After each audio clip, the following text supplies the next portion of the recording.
Hello everyone, a warm welcome to Global Online Platform. I am Rahul sir, your management educator. Today we are here with a full syllabus crash course on unit number 9, International Business and Information Technology. This is one of the most important units, and so many questions are asked from this unit. So we have targeted all the 100% sure topics of this unit. This is a full syllabus crash course in which most of the topics of this unit are covered. Okay. Before starting, there is an important information for you that, as you know, that the UGC NET exam 2022 is very close. Anytime the exam dates can be out. So we are offering the paper 2 management course. If you take this course, you will get complete video lectures, full syllabus notes, test series, and PYQs and complete paper 1 course. The main advantage of this course, if you take the management course, your paper 2 course, you will get paper 1 totally free. You just have to download the Global Online app and contact the given number to join the batch. What you have to do, let me tell you.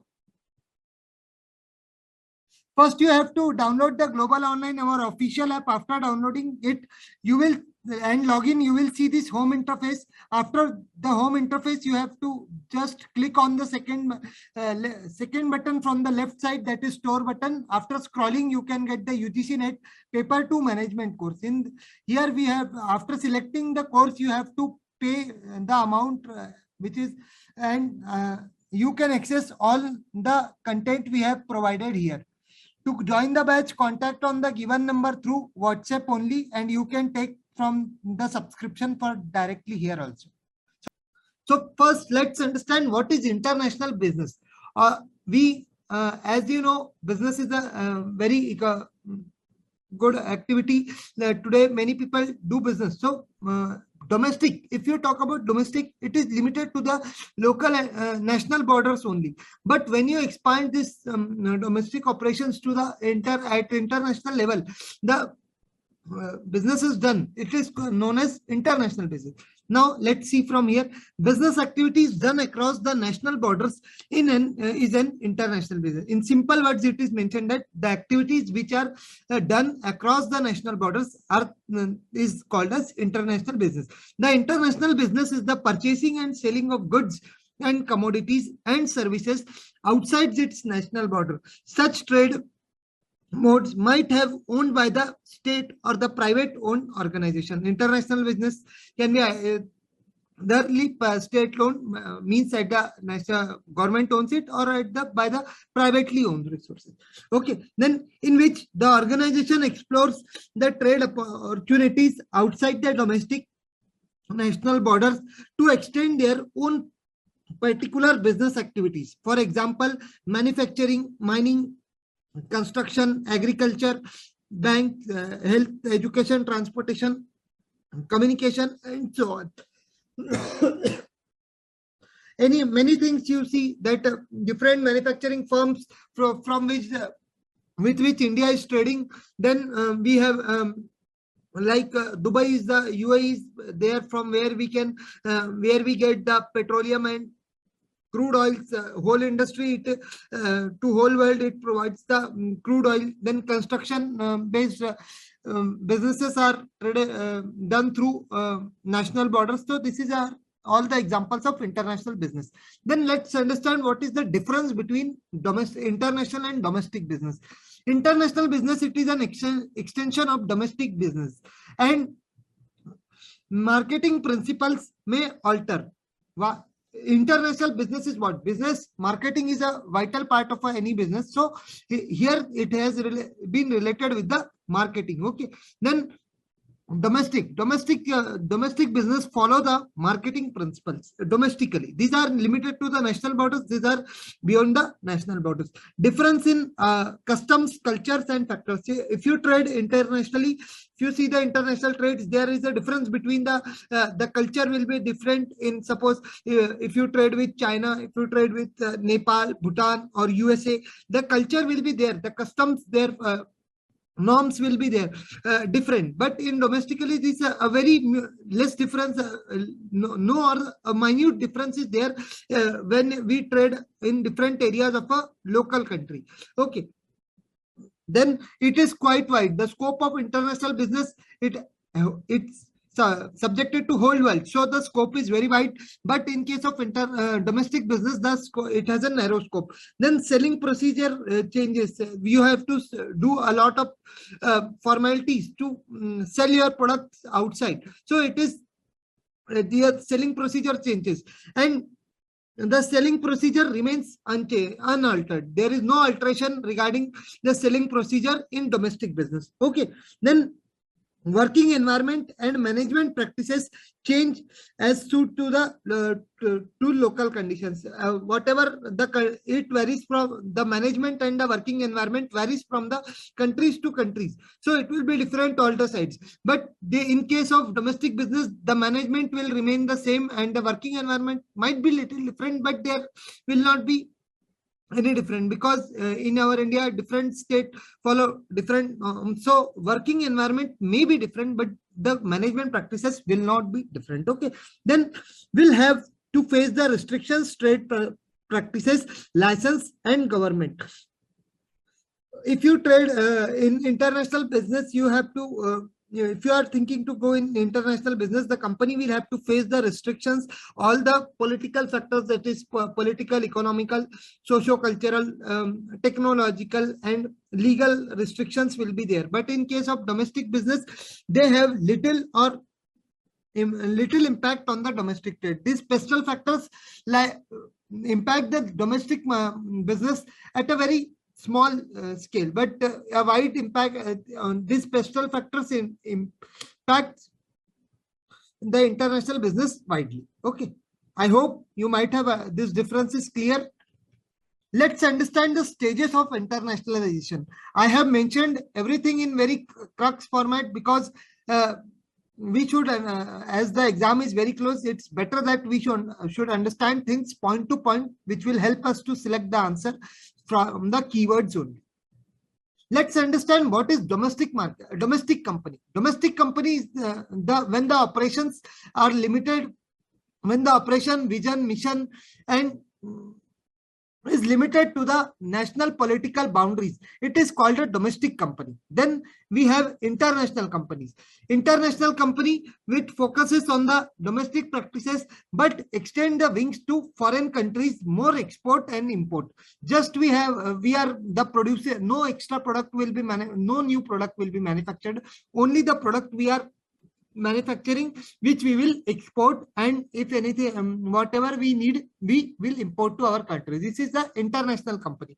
Then multinational company. Multinational company is a strategy in which the different strategies adopted by different countries for different countries for different market. Suppose you have to market your product in the USA, you have to do business in USA. So what you will do, whatever you are following, you will have to do according to the culture of USA. Suppose the KFCs are there, KFC, Pizza Hut, Domino's are there. The KFC different, or McD. Most of you have visited these places, but in India, the beef burger is banned. Why? Because they have to follow the Indian norms. So multinational company, this is an example of multinational company. Then global company, either produce in country or market globally and market domestically. Here there is no any type of segmentation. A company is produced, either the company will produce in one country and market to the whole world, or the production is done at the market level, at the global level, but marketed to a specific country. The Coca-Cola and Pepsi are the best examples of global company. Then we have transnational. Transnational company produces, invests and operates across the world in integrated approach and dispersed operation. This is the transnational means what? This is the company, this is the, in this company, they have both the features of all the sub features of global and multinational companies. Either these have, this is a very integrated strategy. The operations are fully decentralized, and the integrated approach and dispersed operation, where this keep very efficient people with them. The marketing experts are there, finance experts are there, operational experts are there. Anytime they will start either their production in one country or in a specific region. So this is the example. This was all about transnational company.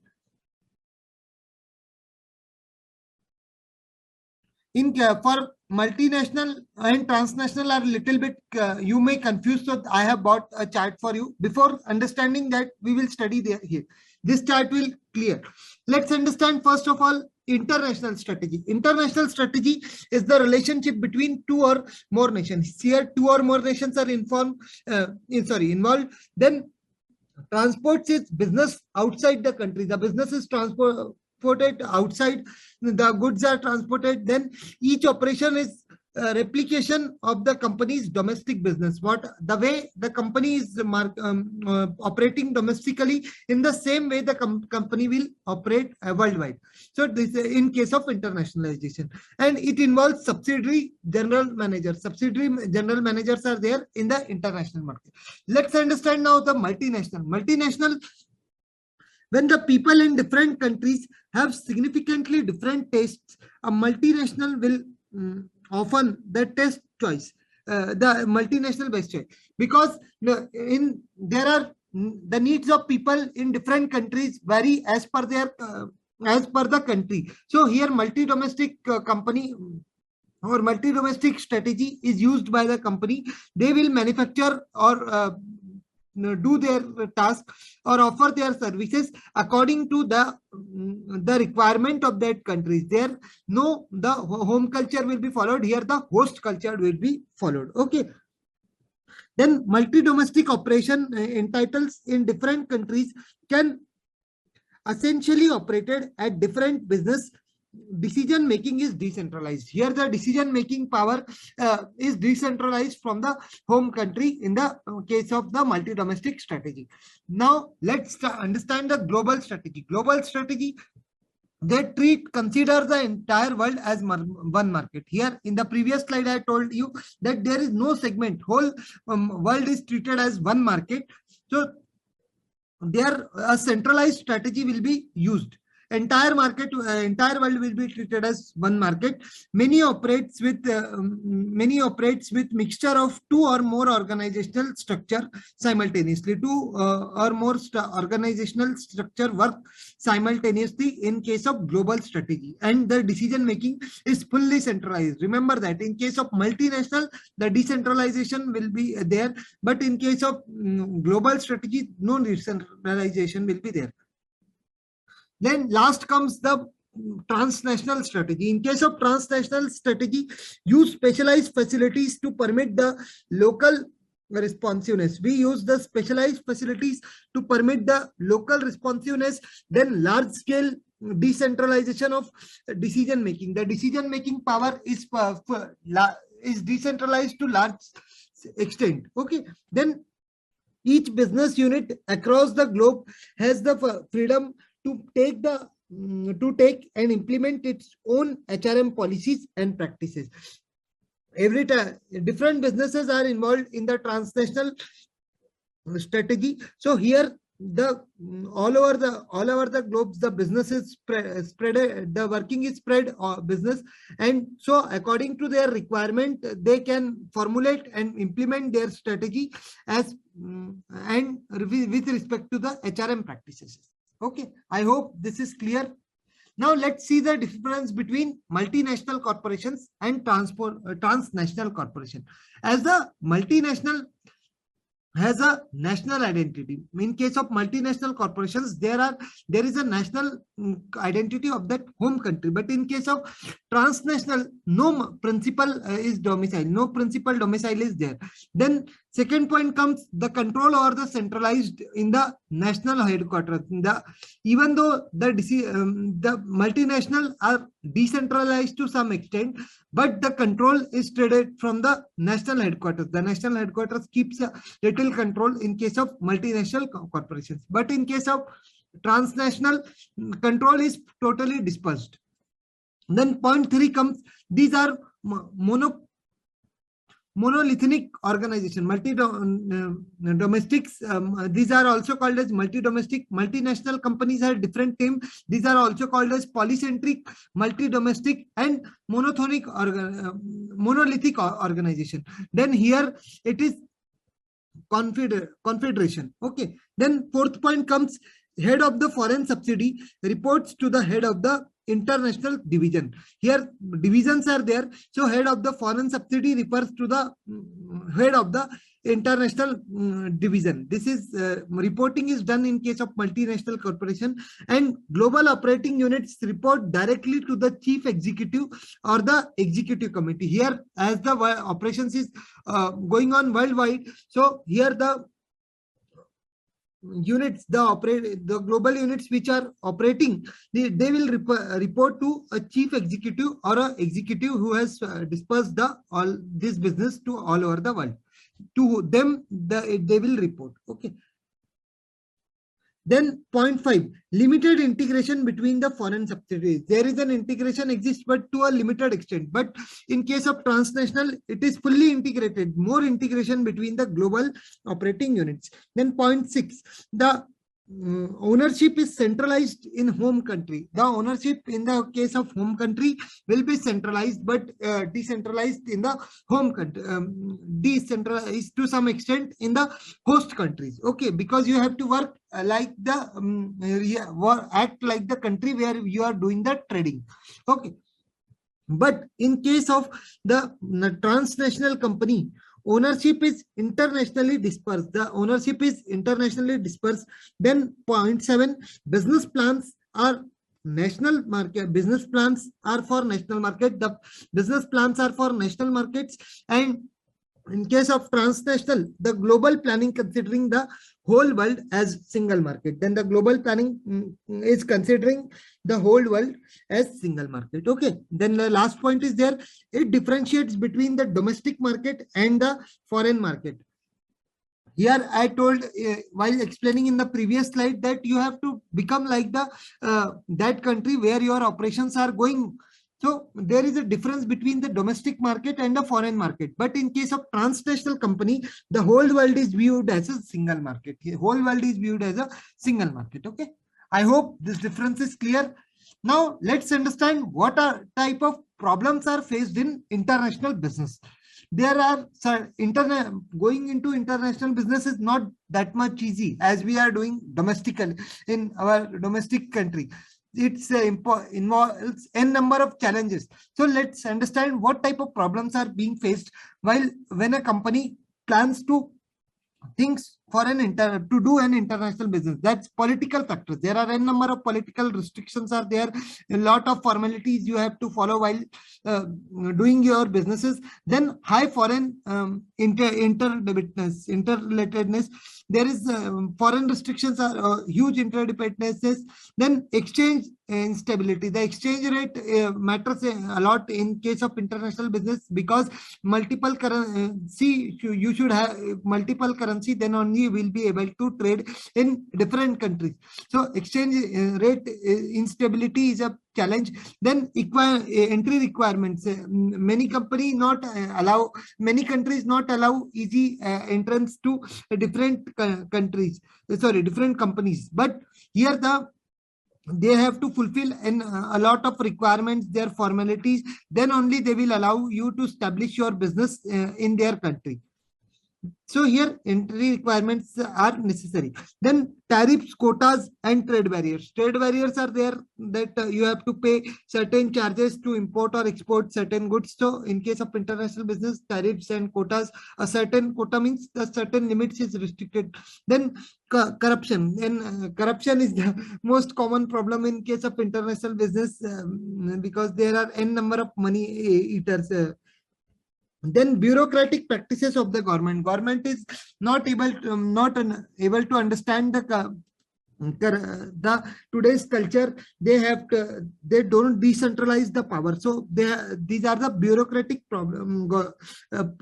practices of the government. Then technology sparring. As you know, the technologies which are used in developed countries and in developing countries, both are different at different level. The technology which is being used in China, which is being used in USA, which is being used in India, are totally different. You have, if you have to establish your trade with USA, you should have that technology which that country requires. Then you will only then your international business will run smoothly. So technological pirating is also important. Then quality maintenance. Quality maintenance is also important, because the countries which are developed, they don't accept any type of defective products. So maintaining if improper maintenance of quality will be there, the goods will or the services will not be expected from the exporting countries. Then huge cost. International business is not cheaper. It's very costly, very expensive in nature. So high cost is involved in international business. These were the very common points you might have studied and understood well. I hope these problems of international business is clear. Let's understand the modes of entry. Modes of entry is not mentioned, but it's always asked that what is licensing, what is franchising, wholly owned subsidies, such things are there. Now let's see entry modes of international expansion. If whenever a company thinks to expand its business, it has to use these modes. So this should be these questions can be asked in a sequence form, that from the if you see in the horizontal axis, that the degree of ownership, the way you go in this side, the ownership and control will rise. And if you say, if you move vertically, the investment risk and cost will starts increasing. So exporting is the cheapest and less risky, and the ownership and control is very low in case of exporting. But in case of the wholly owned subsidy, the control is it has the maximum control, maximum ownership, and huge risk is involved in case of wholly owned subsidy. So I will tell you how to remember, because this type of question can be asked. Arrange the following as per the in increasing order, as per the risk or as per the control. Okay, so first we have the exporting, then we have licensing, then we have franchising, then strategic alliance, then joint venture, and then wholly owned subsidy.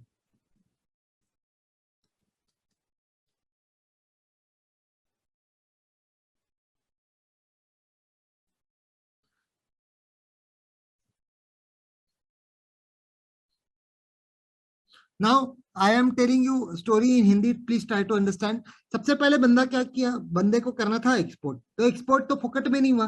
फोकट में करने के लिए उसको export करने के लिए क्या लगा, लाइसेंस लगा. लाइसेंस नहीं मिला. लाइसेंस कहां से लिया उसने, लाइसेंस लिया फ्रेंचाइजी से. फ्रेंचाइजी से लाइसेंस इजीली मिल गया क्या, नहीं. फ्रेंचाइजिंग से लाइसेंस इजीली नहीं मिला, उसके लिए उसको अलायंस करना पड़ा. So that is the strategic alliance. Then strategic alliance के बाद क्या मिला, स्ट्रेटेजिक अलायंस के बाद क्या हुआ, दोनों मिल गए तो joint venture. And joint venture, then after joining they created their subsidy, that is wholly owned subsidy. I am repeating it again. सबसे पहले बंदे को क्या करना था, एक्सपोर्ट करना था. एक्सपोर्ट करने के लिए क्या किया उसने, लाइसेंस लिया. लाइसेंस लेने के लिए कहां गया, फ्रेंचाइजी में गया. फ्रेंचाइजी में उसने क्या किया, अलायंस किया.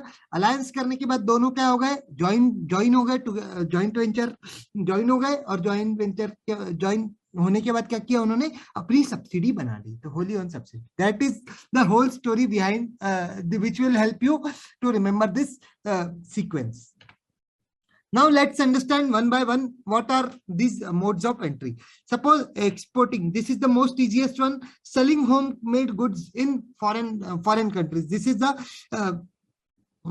is known as you just sell whatever product you manufacture, you will sell in the foreign country. For example, Lidjet Paper being manufactured, Lidjet manufactures paper, they will export into another country. So this is just exporting. Then licensing, one company gives another company a permission to manufacture its products for specific payment. A fee will be charged, a royalty will be charged, and the company gives permission to manufacture its products in his country. There are few faster or more profitable ways to view or to grow. These are there are few faster or more profitable way to grow your business than by licensing patents, trademarks, copyrights, designs, and other intellectual property to there. These things are used while taking in the form for which the licenses are given. Okay. Then franchising. Franchising is what? A franchisee is a type of license that a party, the franchisee, acquires to allow them to have access to their business, franchisors, proprietary knowledge, process, and trademarks in order to allow the party to sell the products sell a product, provides or services under a business name. For example, the best example is the Domino's, KFC, Pizza Huts are the best example of franchising. What they are doing, they have taken the business processes, they have taken the idea, taken knowledge, processes, and trademarks, and they are doing business in our India, in the host country. But here the control lies in the hands of franchisor. If they have to maintain the standards which are there formed by the company should be maintained uniformly in the whole world, then only the franchising will be allowed. Okay. Then these are the control is in the hands of the franchisor. Then next comes the joint venture. Joint venture is a commercial enterprise undertaken jointly, two or more parties which otherwise in certain distinct identities. In case of joint venture, two different companies come together with their unique identity. They join together for a specific task and specific project. When the project completes, this joint venture exhausts. So this was the joint venture.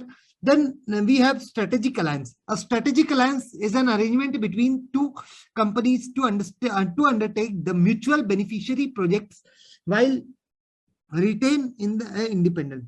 Here both companies are existing independently. They are doing their work, they are doing their own work, whatever they have in which they are excel. But here what is happening, they are making an alliance, an agreement between the companies are making an agreement between themselves to undertake a to complete a mutually beneficial project which will give benefit to both.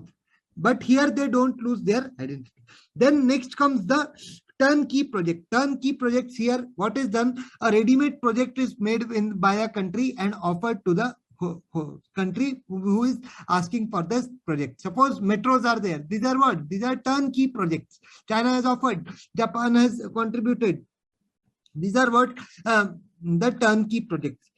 A firm agrees fully design, construct, and equip a manufacturing business services and facility and turn the project over to the purchase when it is ready and operations for the remuneration. They charge a particular amount which is required to maintain, which was that whole with their 1 second. Let me have some water.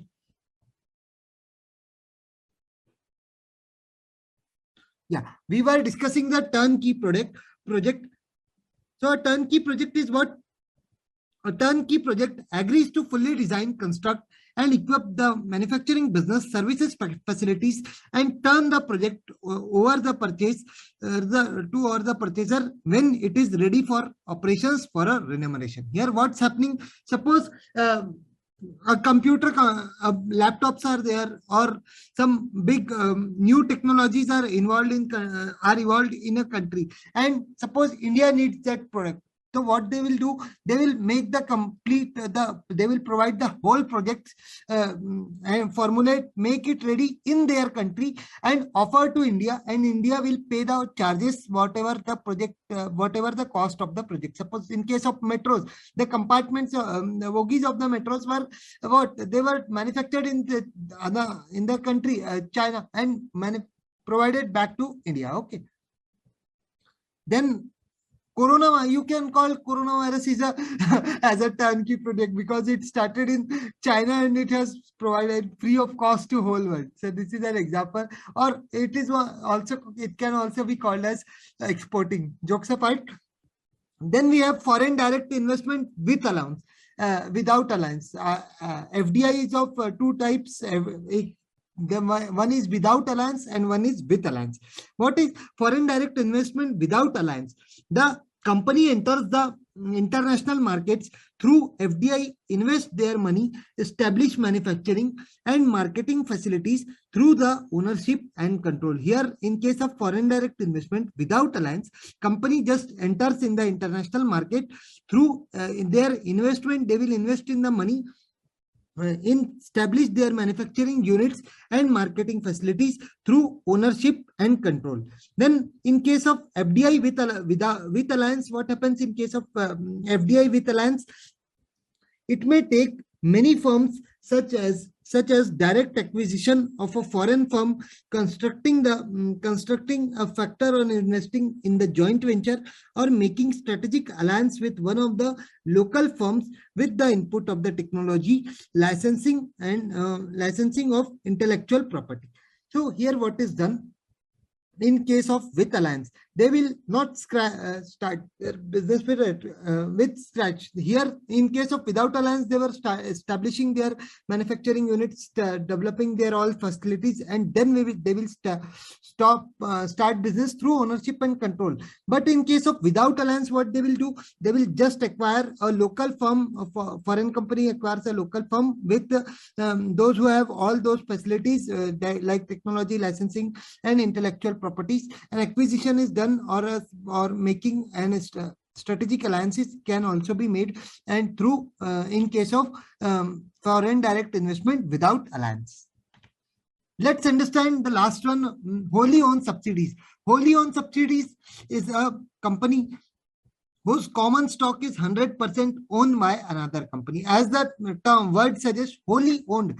If the common stock of the company is owned, if the 100% shares of the company is acquired by another company, it is called as wholly owned subsidiary. A company can become a wholly owned subsidiary through an acquisition by a parent company. The majority owned subsidiary is a company whose common stock is 51% to 99% owned by a parent company. Here, remember this percentage: whenever a company's control over the stocks is greater than 50%, in the range of 51 to 99%, it will be called as the parent company, and the company which has become, it will be on which it is controlling, it will be known as the subsidiary company. So this is all about the modes of exporting. Let's begin with the one of the most important framework, that is EPRG framework. Now this framework will be very much easy for you to understand, because we have already discussed the stages of internationalization, means the domestic, international, multinational, global, and the transnational. We have understood this, so it will not take much time to understand. Let's understand the EPRG framework: ethnocentric, polycentric, regiocentric, and geocentric. Okay. Then you have to remember this full form also, because such silly questions are also. Remember, this EPRG framework was introduced by Wynne Douglas and Perlmutter. WDP. Remember, let me write.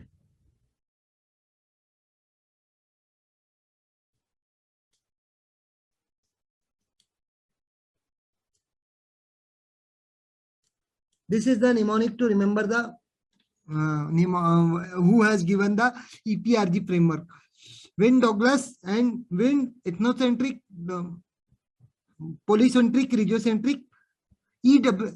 Just easy, just remember EWPD. Okay.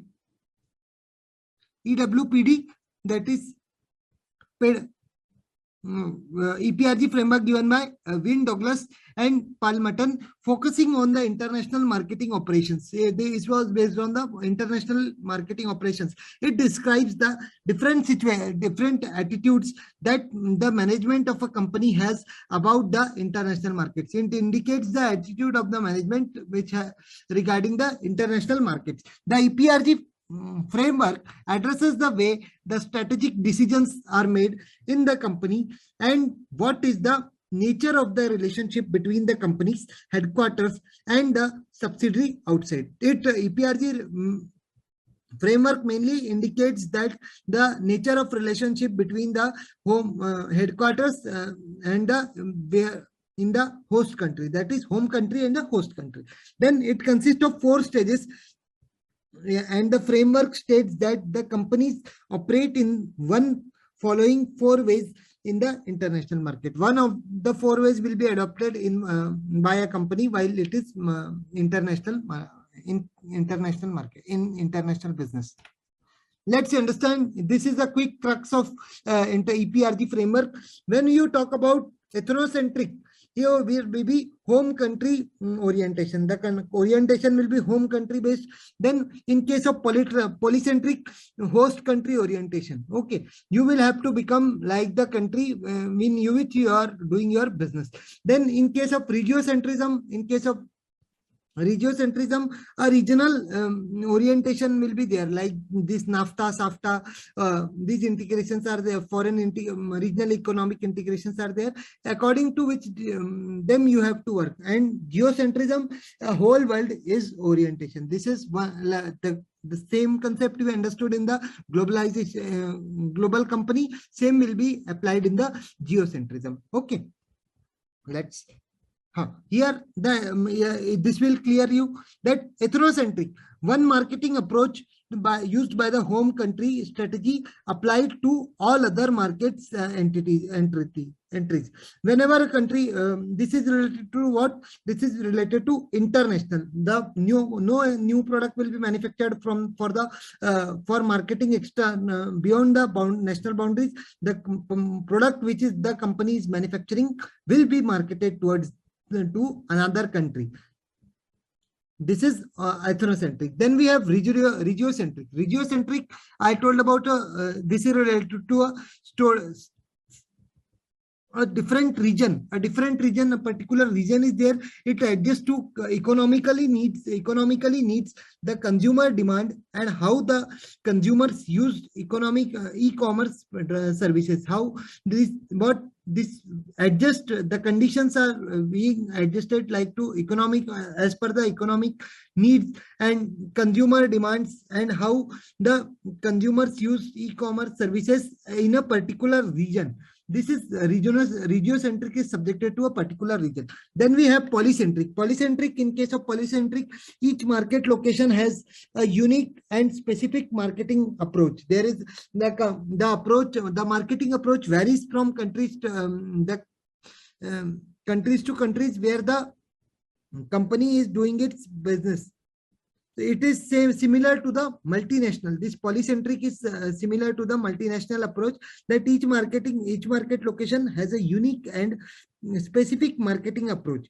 Then approach is adopted to market local. Here you have to do, in case of, you have to think as per the host country nationals, as per the people of host country people, and you have to market it accordingly. Then in case of geocentric, global orientation will be there, and the whole world is treated as one market for the company. So this is about the EPRG framework. This chart will clear all your doubts if you have here, because in more comprehensive way they have mentioned. Then in case of ethnocentrism, in a main decision made, the main decision made is the main headquarters. In ethnocentrism, because it is international, so the main decision is made in the headquarters.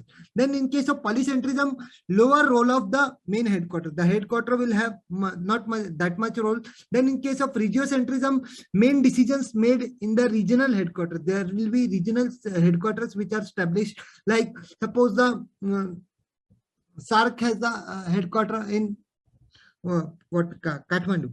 I am not able to get it now, but it is, maybe it's in Kathmandu. So here the specific regional headquarters are established and the decision making is made accordingly. And in case of geocentrism, geocentrism, there is a collaboration with the local headquarters. Local headquarters is established, and all the market activities are collaborated with that. Then we in second points come home standards are applied on all markets. All the at international level, the home standards will be applied. Then in case of polycentrism, local standards are applied to on the local markets. Then in case of regiocentrism, regional standards will be applied in the regions. And in case of the geocentrism, universal standards, the standards which will be universally applicable. Okay, then next, see the third point, the focus on the domestic objectives. The company wants to earn profit in the international market, so just they focus on the domestic objectives. Then here they will focus on the local objectives. Then the focus on the regional objectives.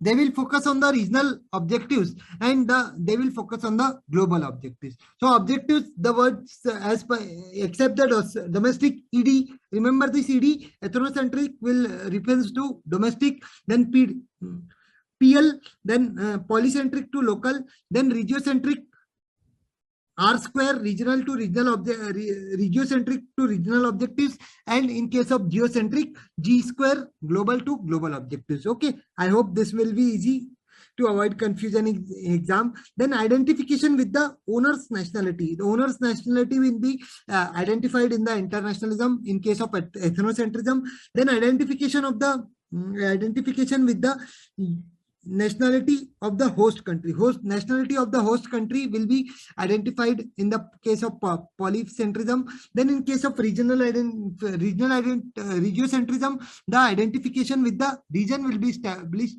regiocentrism, and global view will be there in case of geocentrism. Okay, then last point comes, these are higher positions taken by the managers for owner's country. Higher positions will be taken by managers from the owner's country.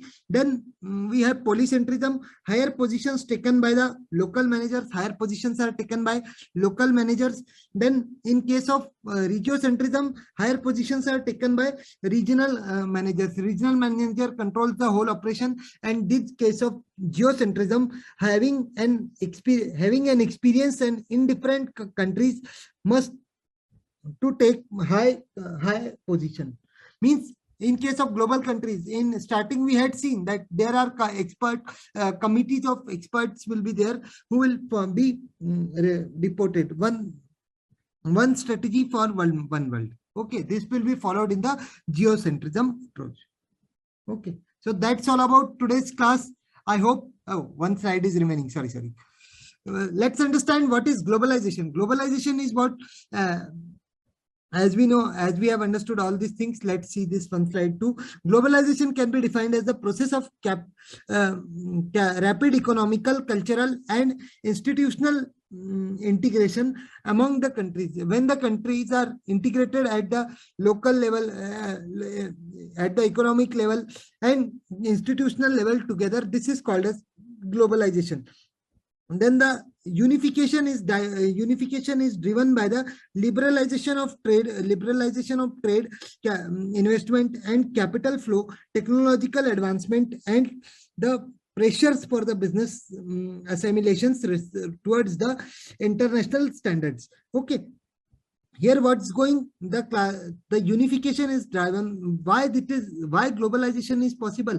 Earlier 1990s, once there was no such policies, but in 1991 the LPG policy, liberalization, privatization, globalization model came, because of which we are able to do this concept, use this globalization. Okay, Here, what is there is smooth flow of capital, technological transfer of technology is there, and the things like liberalization is there. So these things are there in the globalization, and globalization makes the world more accessible to the everyone. Everyone can access the whole world. This is only possible because of the globalization. Let's start. The theories of international business is one of the favorite topic of NTA. Here, every time one question is asked, either from the theories or either from the assumptions or the authors, such type of questions are asked. Let's discuss the various theories. There are total eight theories in international business. So let's start one by one. So basically, the in two categories the theories were classified. One are the classical and country-based theories, and other are the modern firm-based theories. Okay. Then in classical we have mercantilism, of absolute advantage, comparative advantage, and Heckscher-Ohlin. You just remember in case of just remember the match. Okay. T is not there, but match you remember. You can easily identify which are classical country-based theories. Means the mercantilism, absolute advantage, comparative advantage, and the Heckscher-Ohlin theory. Okay. Then in case of modern, these theories are based on firm, which include the country similarity theory, product life cycle theory, global strategic rivalry theory, and the Porter national competitive advantage. Porter is the most favorite person of NTA. Every time they select a concept from this side and ask question. Okay. So here I have given the root keyword for this for classification, that the classical theory is based on the production or the country-based theories, but the modern theories are fully based on the local firms. Okay. Let's see one by one. The first theory is mercantilism. Mercantilism was given by Adam Smith. According to this theory, the country's wealth could be determined by the amount of gold and silver holdings. How much amount of gold and silver a company has is determines the wealth of the country. Okay. So, if the group of the theorists believe that every country should have increase its gold and silver holding by increasing its export and reducing imports. What do these theorists believe? That they believe that the country should increase by holding its gold and silver holding by exporting more and more and importing and reducing the quantity of goods imported. Okay. Then the third point, last point, indicates that the country should focus on having the trade surplus. If you have the trade surplus, that is the values of export is greater than the value of imports, then you can avoid the trade deficit. Trade deficits mean export will be less than imports. Imports will be greater. When imports are greater, then deficit will be there. ID. When imports are more, then the deficit will differ. But in case of when the exports are there, there will be surplus will be there. ES and ID. Remember this mnemonic. It is not your ID card, but it is the less imports are. When the imports are more, there will be deficit. But when the exports are more, there will be surplus. Okay. Let's discuss the second theory, absolute advantage theory. One of the favorite theory of NTA, because they have asked in question from this theory. And then given by this theory was given by Adam Smith in 1776. This was the further extension of the mercantilism. The name of the book was Wealth of Nation. Remember this, sometimes they give the book names in match the column type questions. So absolute advantage was given by in Wealth of Nation and Adam Smith. Okay. Then what you have to remember to remember this theory? S means वो गधा वाला S नहीं, ये absolute advantage, and this is Adam Smith. And to remember the book Nation, you can won. Won you remember, that is Wealth of Nation. Adam Smith won in gaining the absolute advantage. Such type of mnemonic you can make to recall this theory while attempting the question in exam. Okay. Then it focused on the ability of the country to produce goods more efficiently and than another nation. What was the main focus of this theory? This theory was you should produce the goods in an efficient way and at the lowest cost. Lowest per unit cost is considered in this theory. Trade between the countries should be regulated by should not be regulated or restricted by the government policy or intervention. There should be no intervention of the government in with respect to the trade which is going on between the two countries. He stated that trade should be naturally according to the market forces. The trade there should be free flow of goods among the countries as per the market forces. Then the last point comes: country should only produce the goods that they have an absolute advantage, means having specialization. You should produce that goods in which your specialization, you are specialized. Suppose I have, these are the two types of goods. This is mobile phones and this is laptop. Sometime it took me 30 rupees per unit to manufacture a mobile, but in case of laptop it took 80 rupees. So the per unit cost of production for mobile is less. That is, I have absolute advantage in producing mobile, so I will produce the mobile because I am much specialized in producing mobile. So that's is the main crux of the specialist. Remember, 4 words are there. That is lowest per unit cost, then the specialization, then there should not be any restriction of the government, and the fourth one is the important point, that the labor was the most important consideration which was there. Labor cost was there which was considered. Okay, then next point is the country. A country is said to be have an absolute advantage if the country can produce a good at the lowest cost than another. If a country is taking as compared to another country, your production cost should be low. Then only you will be it will be considered that you have an absolute advantage. It means that fewer resources are needed to provide the same amount of goods as compared to other country. You should have maximum resources as compared to other countries, by which you can gain the absolute advantage by using less number of resources in producing your goods. Okay, then the per unit cost of production was mainly considered here. Okay, I told you earlier. I hope you might have understood this theory. Only some simple keywords are there which you should remember, that low per unit cost. Okay, then no restriction, then free flow, and specialization.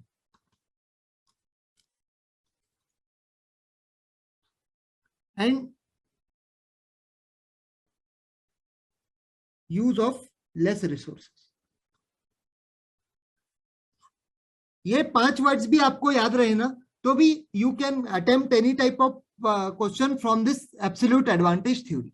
Okay, but remember mainly the author name and book name is very much important. That is Wealth of Nation and Adam Smith. Okay, then these are the assumptions, that these 2 into 2, that is there will be 2 countries both producing 2 products, X and Y produced by the 2 countries A and B. Okay, then labor is only the factor of production and its productivity remains the same. The labor is only the factor of production and its productivity remains the same. Then perfect mobility of labor between the sectors within a country. Then no mobility of the labor between the countries. There will be no mobility of labor. There will be mobility of goods. Okay, it assumes that there is a perfect competition, which is totally a myth.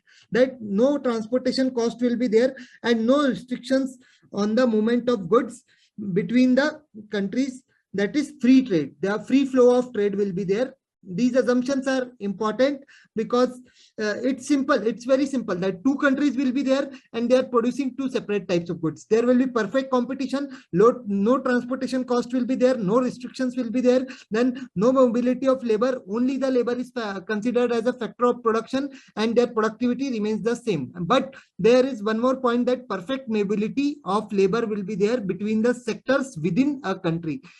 Within sectors in one country, the mobility of labor can be there, but between two countries, the mobility of labor will not be there.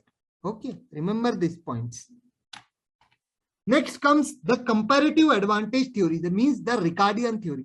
That given by Dr. Saab, means the David Ricardo. Okay, this is the mnemonic to remember. DRC means Doctor has what? Doctor has comparative advantage. Then the name of book is very longer. That is On the Principles of Political Economy and Taxation in the 19th Century. Just give me 1 minute to, I will tell you how to retain this name. जो doctor साहब थे वो किसमें थे? वो politics में थे. And politics में क्या करते थे? जो वो बहुत टैक्स एविएशन करते थे, जिससे क्या होती थी? इकोनॉमी अफेक्ट होती थी. जो और इससे क्या होता था? उनको कंपैरेटिव एडवांटेज मिलता था. ठीक है. I hope you might have remember that doctor is what? David Ricardo, and the politics में थे means the political economy, and tax खाते थे means taxation. Okay.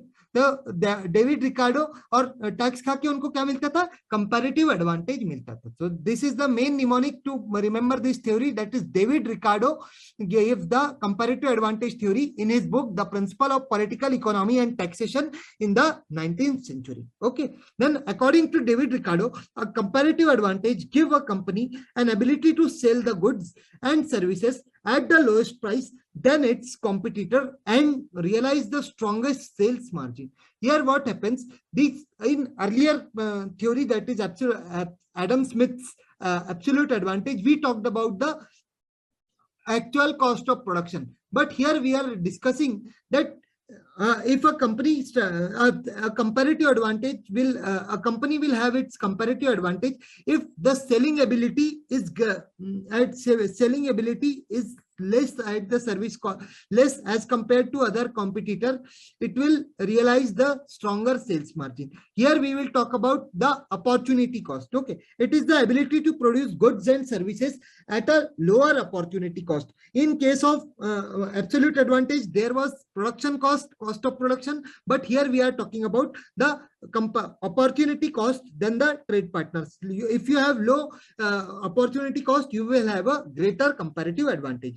Comparative advantage occurs when the country cannot produce a product more efficiently than the other country. However, it can produce that product better and more efficiently than does the other country. Even though the cost is increasing, but by using the cost of opportunity cost principle, it is producing the products in more efficient and better way, then it can have the comparative advantage over its competitor. I hope this theory is clear. Then here also the Ricardo has given, the Dr. Sahab has given some assumptions that there is a free trade.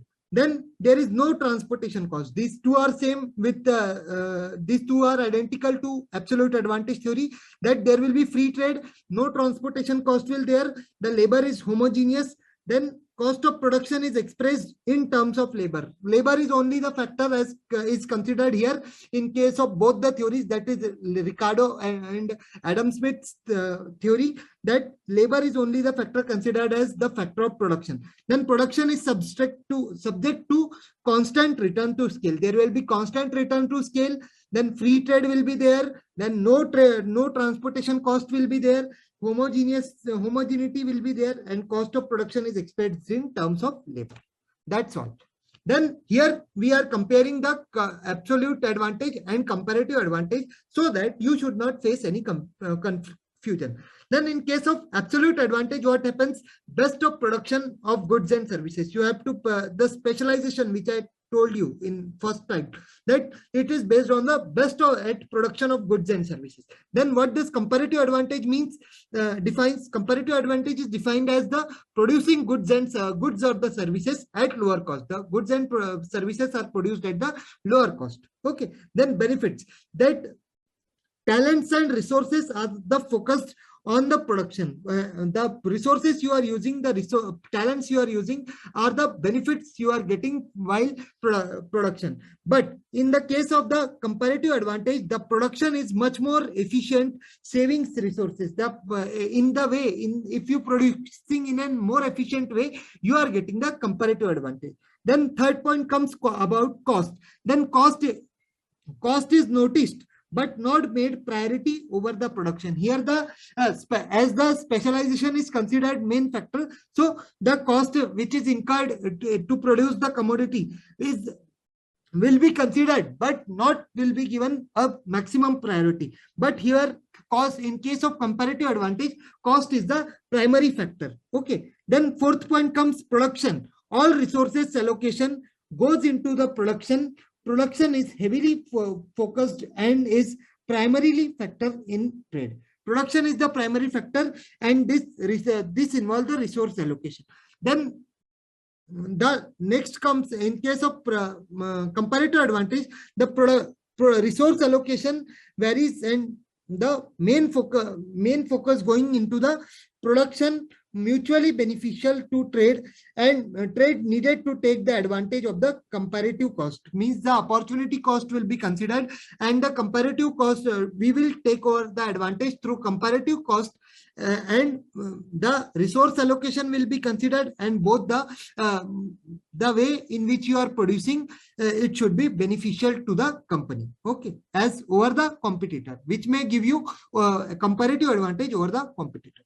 So this was the difference between, remember the main point in case of cost, you are considering in absolute advantage, you are considering the cost of production. But you are in case of comparative advantage, you are considering the cost of primary factor and the opportunity cost.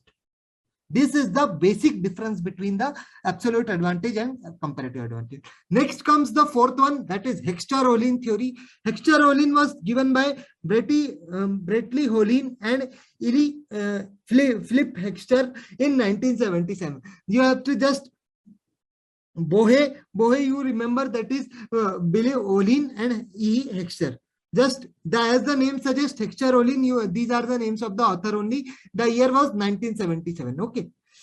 This theory is based on the country's production factors, land, labor, and capital. Now, in the previous two, that is in absolute advantage and comparative advantage, they were talking about only the labor as a factor of production. But now here the land came, and the labor and the capital. These are all the factors considered as a factor of production, which provide the funds for the investment in the plants and equipments. Yeah, unless you have a capital, from how you will invest in the plants and equipments.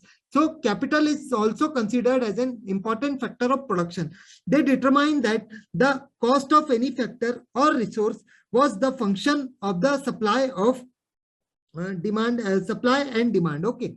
This theory simply states that whatever you have in abundance, you should export that goods. But whatever you have in scarce, you should import those goods. Okay. Factors that were in great supply relative to the demand could be cheaper factors in the great demand relative to the supply would be more expensive. Okay, if the supply demand will be less, if the greater demand there will be, but the supply will be more, there will be expensive.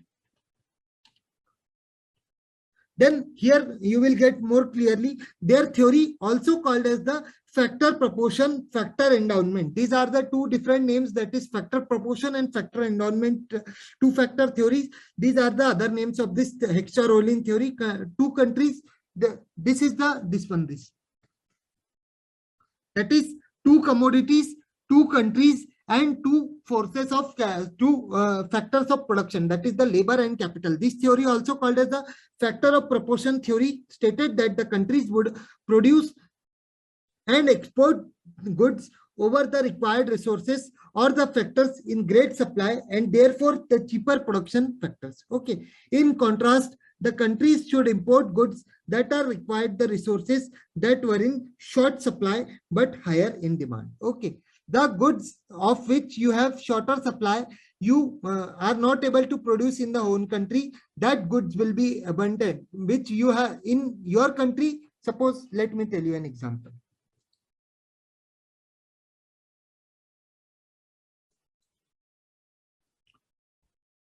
Suppose here is China and here is India. So India is producing different products and China is the electronics material is mostly for supplied from China, like mobiles and this.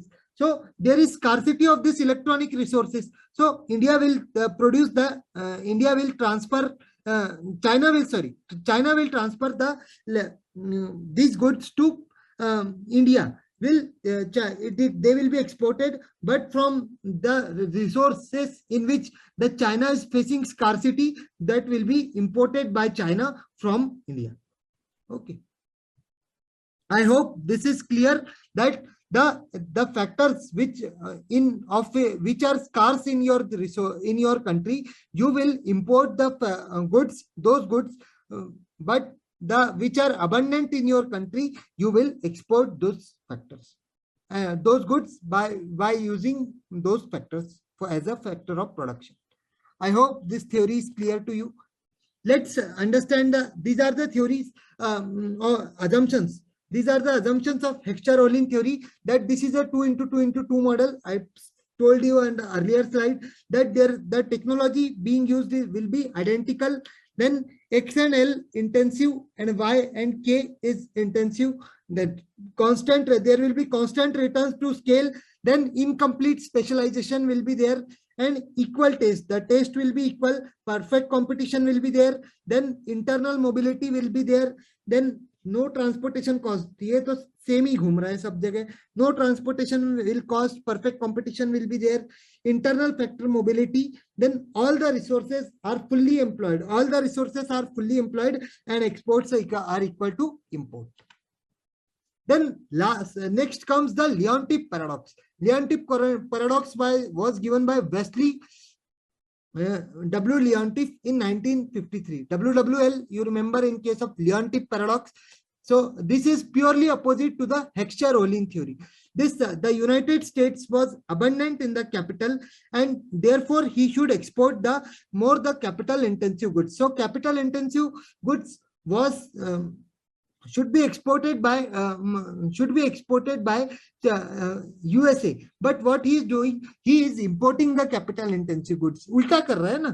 Then, however, this research using the actual data, however, showed the opposite, that the USA was importing the capital intensive goods. According to the factor proportions theory, according to the factor proportion theory, the United States should have been importing the labor intensive goods. He should have imported the labor intensive goods. Labor intensive goods उसको import करना चाहिए और capital intensive export करना चाहिए. But बेचारे की बुद्धि घूम गई. ये क्या कर रहा है कि जो labor intensive goods है, इसको अपना एक्सपोर्ट करा जा रहा है, और जो लेबर कैपिटल इंटेंसिव है, जो उसको एक्चुअल में एक्सपोर्ट करना चाहिए, उसको एक्सपोर्ट ना करते हुए वो अपना कैपिटल इंटेंसिव गुड्स को इंपोर्ट करवा रहे हैं. तो ये क्या है? ये दिस इज प्योर बेवकूफी. Then, but instead it was actually exporting them. Okay, so this is the whole crux of this Leontief paradox. His analysis became known as the Leontief paradox because it was the reverse of what was expressed in the factor proportion theory. Okay, whatever was told in the factor proportion theory, this Leontief paradox as the USA was doing. So it was found by Wesley Leontief in his research. So he gave this theory, that is Leontief paradox. I hope this is one of the most simplest theory that the USA and USA on the research is done on in the country USA, and they found that they are exporting the labor intensive goods and importing the capital intensive goods. Next comes the country similarity theory. Till Till now, we have discussed the classical theories of international business. Now, the modern theories start. Here, in the country similarity theory, it was given by Stephen Linder in 1967. CSL, remember, and his age was 61 years. CSL, remember this term, CSL. It was given by Stephen Linder in 1967. The Linder's theory was proposed that the consumers in the countries that are in the same or the similar stages of development have the similar preferences. What there, as the word is there in the country, that country similarity theory. So they, what did he propose? That the consumers in the countries that have same preferences are in the countries are at same stages of development, and they have similar preferences, that trade will take place among these countries. Okay, in this firm-based theory, the Linder suggested that the companies must produce for domestic first they should produce for domestic consumption. When they explore exporting to the companies, often find the markets that they look the similar to the domestic one. Here there should be similarity among the domestic market and the foreign market. The preference of the customers in the domestic and the foreign markets should be same. Then only the first customer, then only this application of this country similarity theory will be successful. Okay, in terms of customer preferences and offer the most potential success. This theory that the customer preferences should be same. Then what are the basis of similarity in this country similarity theories? They gave different factors, such as that the similar culture should be there, then location should be similarity in location should be there, and similarity in the political and economical conditions should be there. These are the four major factors: that culture should be similar, then customer preferences should be similar, political and economical conditions should be similar, and the location should be similar where you are in case of this country similarity theory.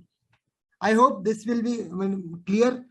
Then it comes global strategic rivalry theory. Global strategic rivalry theory is based on the keen competition, that there is every country is competing with another country in terms of trade to gain a competitive advantage. Okay, then global strategic rivalry theory emerged in the 1980s and was based on the work of economist Paul Krugman. This theory was given by Paul Krugman. So you can remember the name by PKGS, means the PKGSR, means the Paul Krugman global strategic rivalry theories.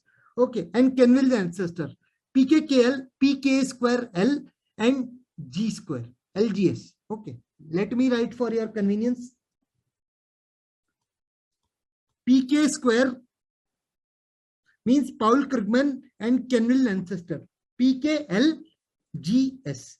Okay, इधर नहीं दिख रहा.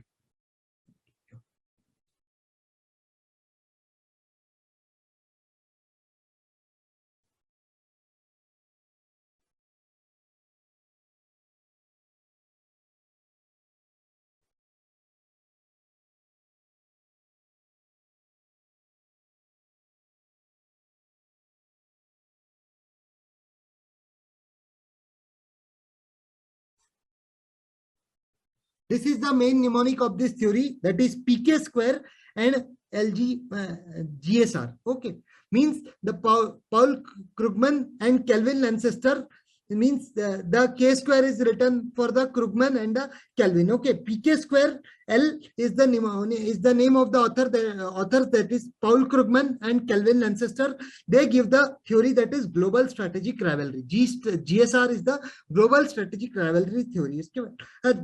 This global strategic rivalry theory was given by Paul Krugman and Kelvin ancestor.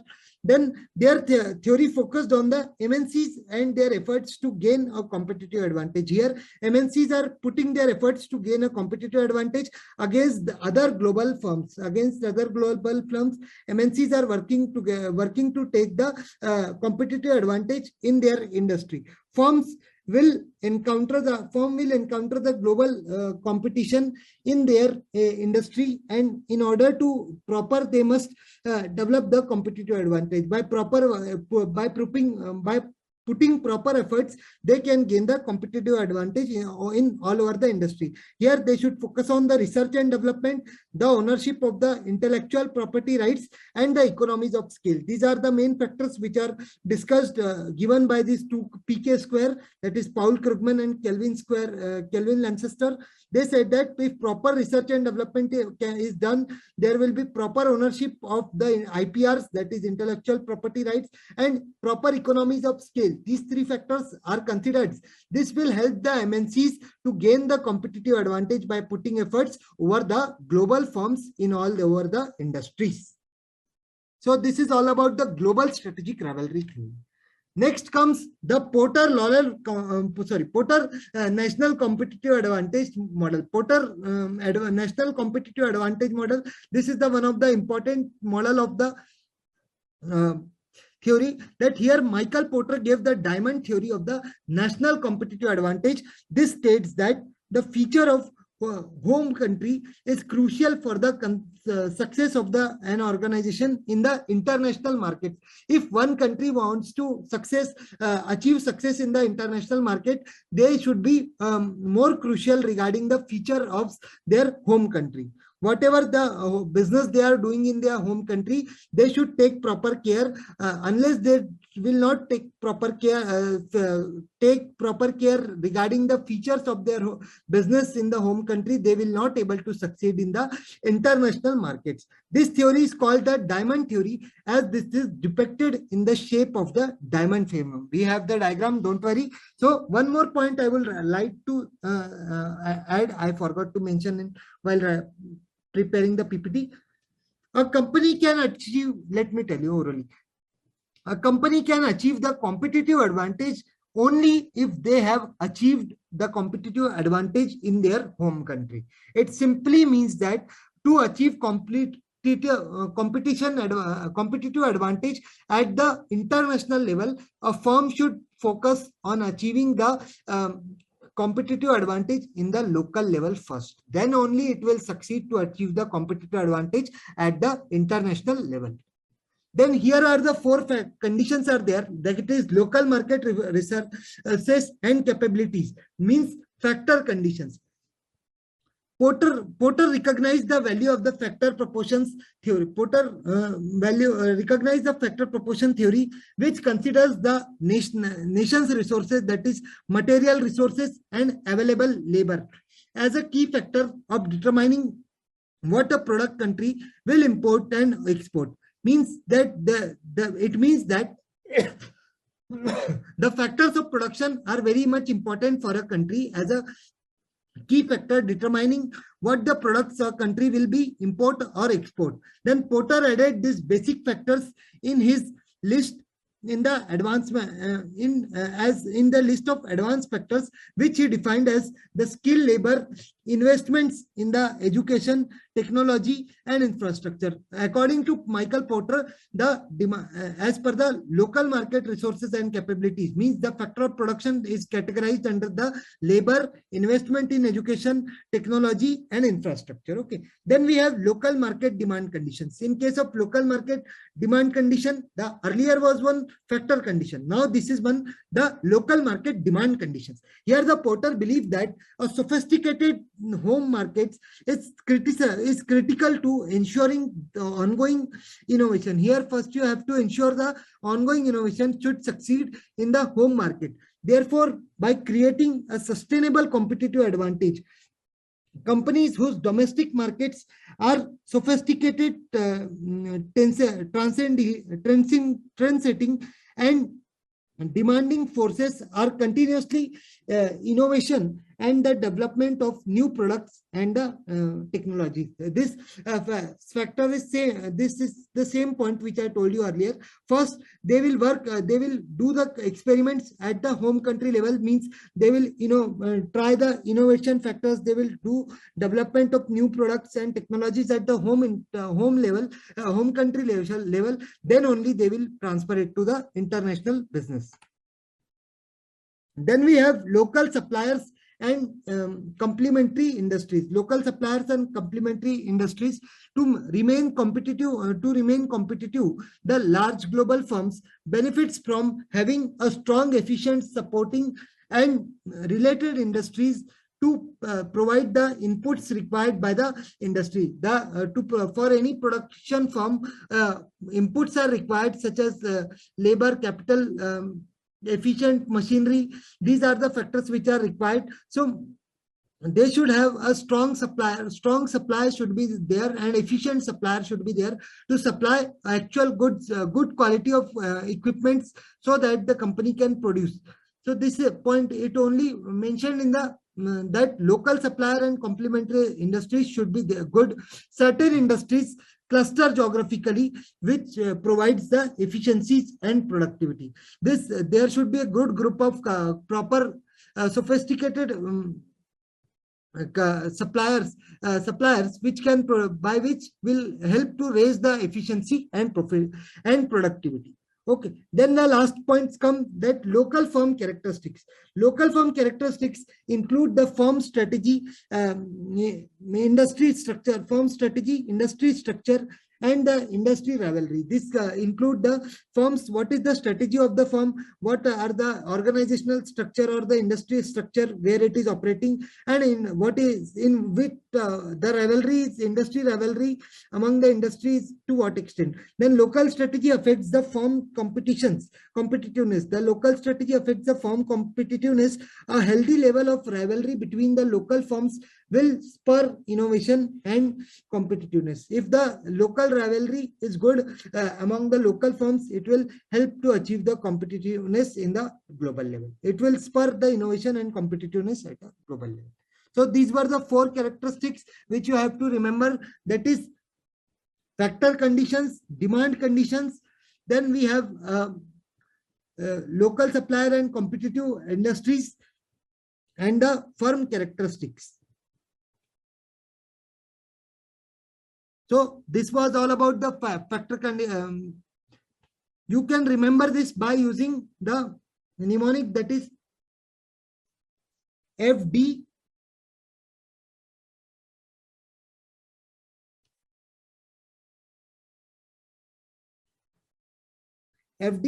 FDSC. You can remember, that is factor conditions, demand conditions, supplier characteristics, and firm characteristics.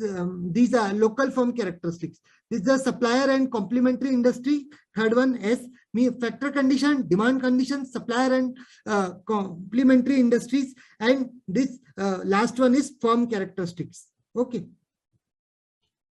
This is the main diagram of National Competitive Age Diamond Framework. That is, first one is the local firm characteristics, then the local market demand, then we have the local suppliers and complementary industries, and then we have here the local market resources and foreign direct investment. FDI, one of the important topic. FDI is sorry, for FDI is an investment from a party in one country into the business or a corporation in another country with the intention of establishing a lasting interest. Here, whenever we talk about interest, there are 2 basic things. One is substantial interest,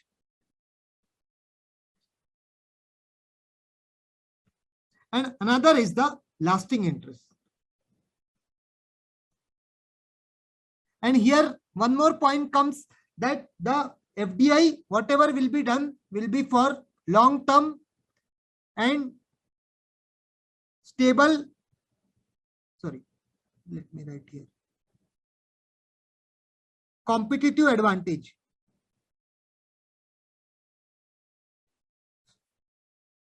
I hope this is visible. I have told that there are 4 forms of 4 basic motives behind FDI reasons. That is, it is long term. That is, it is stable, and to gain stable competitive advantage, to gain take place, and for the lasting interest and substantial interest. Let's see what are the benefits and cost of foreign direct investment. This line is specifically mentioned in if you check the Unit 9 syllabus, this line is specifically mentioned that benefits and cost of foreign direct investments. It simply means the whatever the merits and demerits or advantage or disadvantage behind the FDI. So the advantage of this FDI are inflows of equipment and technology. The benefit of inflow and technical enhancement and good technical transfer of technology takes place. Best equipment we see when an investor does the foreign direct investment. Then competitive advantage and innovation. A country gets the competitive, the home country gets the competitive advantage and innovation in the host country. Then financial resources for the expansion. It generates the business which it's offering. It generates the great number of finance in terms of profit, which will help to expand the business. Then employment generation for the host country people. It becomes a great employment opportunity when a country gives an invest directly in our host country, in a foreign country. It's a golden opportunity. So like the Amazon has invested in India, many that Infosys is there. So we can, these people, Microsoft has also providing services. So we can take the employment opportunities through this. Then contribution to exports for the growth. It contributes to export for the growth.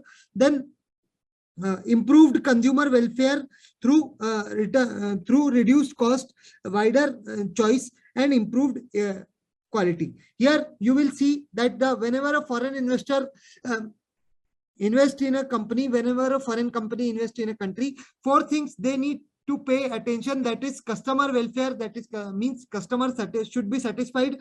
The cost on which they are offering the products should be low, and the quality which they are providing should be the best as compared to the local firm. That will be then only they can gain the advantage of their investment. Then what are the drawbacks of the foreign direct investment? Drawbacks that crowding of local industries, that the local industries which are offering the same services, people will not prefer to go there. That is crowding. Then conflicts of laws. Sometimes the FDIs people may violate the laws of the foreign country, and there will be loss of control. By attaining, when FDI tries to attain control, there will be loss of control over the local markets. So there any sort of wrong things may happen. So because they are maintaining to control in the host country, so they will not look after the home country. So at this case, there will be the control. There may be chances of getting some wrong things done by in the home country. Then effect on natural environment. The country where the investment is made, if they are offering any hazardous product, that may harm the natural environment of the host country. And effect on the local culture. They may affect the local culture, because sometimes our people are very cultural sensitive to their culture. So any wrong things happen, they may avoid to do the things. Then we have types of FDI. Types of FDI there are different types of FDI, like horizontal FDI, vertical FDI, conglomerate FDI, and platform foreign direct investment. Let's see one by one. First is horizontal FDI. Horizontal and vertical FDI we are discussing here. So FDI in the same day industries abroad as a firm operates at home. When a firm operating who is operating in its home country in the same industry, if it's invest in the host country, that will be termed as horizontal FDI.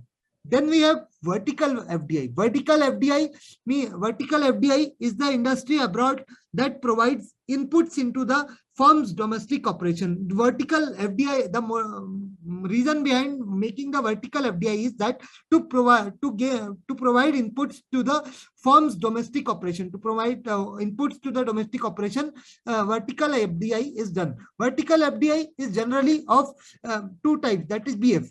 It's not that big. Yeah, but that is backward and forward. Okay. The backward, whenever you move towards the raw material, whenever the company provides inputs for the firm domestic production processes, for the production you are providing the raw material. That means you are doing the backward vertical investment. Then we have forward integration. Forward integration, whenever we sell the outputs of the firm domestic production premises to domestic production processes, whenever we indulge ourselves in the selling activities, it is called as forward FDI. Okay, I hope this is clear. Backward means towards the backside, that is raw material machinery at this time. Towards when you go in these areas, that will be termed as backward FDI. And when you move towards the selling, distributing, such type of activities towards which you are going, then it is forward vertical FDI. Let's see the conglomerate. Conglomerate is when an FDI is made by the country in totally unrelated or a new industry. It is called as conglomerate industry. Let's see here. In a conglomerate type of foreign direct investment, a company invests in foreign businesses that is unrelated to core businesses. Suppose a country, A country is there, and here is B country is there. Here A is doing working in the operating its business in the cloth industry, but here he makes an investment and in the electronics industry. Then what will be? It will be conglomerate, because where is cloth, where is electronic? Both are totally unrelated. No, कोई प्रेम संबंधी नहीं है ना यहाँ पे. जब वो पूरा का पूरा दूसरे in its other country it is doing, then it will be termed as conglomerate. Horizontal and vertical. The vertical means at the two different at levels of supply chain, but in case of horizontal, they will be at the same level. Remember this point too. Then in case of conglomerate type of investment, invested is done by that is unrelated to the core business. Okay. Here, the company has no price experience in the foreign company's area of expertise. This often takes the form of a joint venture. It is always, it sometimes if done in the form of joint venture. Let's see the greenfield and brownfield investment. One of the important one here, I have put colored so that you can easily understand. Let's see first one, second one. The greenfield investment is a type of foreign direct investment in which a parent company creates a subsidiary in the different countries, building its operation from the ground up. When we start from the zero, when you are totally new, you are establishing your business in the different country. From scratch, you are starting by becoming a subsidiary. By creating the subsidy in the different country, it is called as greenfield industry. Greenfield investment. Then I hope you have understood. Whenever we start from zero, it is called greenfield investment. When every single, by purchasing a land for the business and then equipment, then we will employ the labor and then we will start production. This is all zero. From scratch we have started, so it will come under the greenfield investment. Then we have brownfield. Brownfield means what? Sab paka pakaya kha jayenge. Okay, here everything ready-made, you will get everything ready-made. So brownfield investment is a type of foreign direct investment when the company invests in an existing facility to start its operation in the foreign country. In other words, brownfield investment is a lease or purchase of a pre-existing facility in the foreign country. What is being done? Brownfield states that brownfield means basically that you are investing in an existing firm or purchasing or acquiring the firm, which is from where which after acquiring you can operate, start your operation as according to your way in that firm. So this is about the brownfield. Brownfield means you will get everything ready-made, and in greenfield you have to start from the scratch, start from the zero. Remember this clue. Now we have export platform foreign direct investment. Export platform FDI, once it was asked in some many years ago, it was asked in 2016 or 17 paper. That's why I have added. That is, here what a third party is involved. Platform foreign direct investment is usually taken to refer to a situation where the output of a foreign affiliate is largely exported rather than sold in the host country. Our approach to adopt a three-country model with the two identical large high-cost countries and a small low-cost country. Okay, here what the original home country and host country and the foreign country where the investment is, where the home country is investing, there both country will be remain. But whatever will produced in the foreign country, some sort of product, some part of the product that will be also exported to the third country. Let me tell you another way.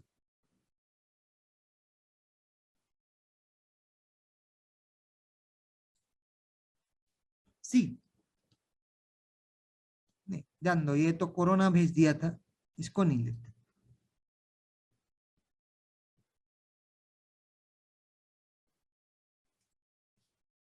Let's see. Here is one Japan. Here is one Ukraine. Okay. And here is one India.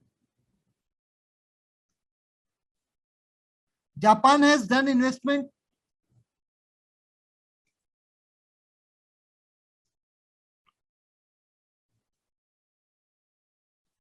Yes. This FDI is made. This is the home and this is the host. Okay. These are the two countries. Japan has done FDI in Ukraine. So what they are doing, Ukraine, whatever the Ukraine is manufacturing, he is transferring some part to India. This India is the third party. So whenever an export is made to the third party in the form of foreign, it is whenever an export is made from the host country to the third country, it is called in form of exports. Some part of investment will be said will be exported. It will be called as export platform FDI. I hope this is clear. Simply remember, just the home country will invest in the foreign country, and whatever the things will be manufactured, some part will be transferred to the third country. I hope the example which I gave you of Japan, Ukraine, and India, you will remember it. Let's see now motives for foreign direct investment. Motives for foreign direct investments means actually these are three motives. That first one is market seeking motives. Market seeking motives means gain access to the new markets or opportunities, follow key customers, and compete with the key rivals in their own market. Here what you have in this market seeking motives, you are trying to gain access over the market opportunities. You want to compete the rivals, and you are having the following the key customers, which are their customers. You want to acquire them. This is the market performance. Then we have this second one, resource of or asset seeking motives. Asset seeking, access on the raw material, then gain access to knowledge or other aspect or other assets, gain access to knowledge, assets. Here what you want, that is control over the raw material, control over the knowledge and assets, and access technological and how and know-how available for a key market. For a market, you need the whatever the managerial and the technical knowledge you need, you will gain it, and whatever the raw material are required for the production, you will try to make control over it. That this is resource or asset seeking FDI. Then we have efficiency seeking. Efficiency seeking means what? Reduce the sourcing and production cost. Here you want to, your focus is efficiency. You want to reduce the cost of production. Then here what you will do, that locate production near the customers. The production unit will be located towards the market where the customer can easily access your product. Then the third point is take advantage of the government incentives. Whatever the incentive facilities the government is giving, you will take the advantage and avoid trade barriers. You will avoid the trade barriers which are whatever will be the trade barriers, you will try to avoid them.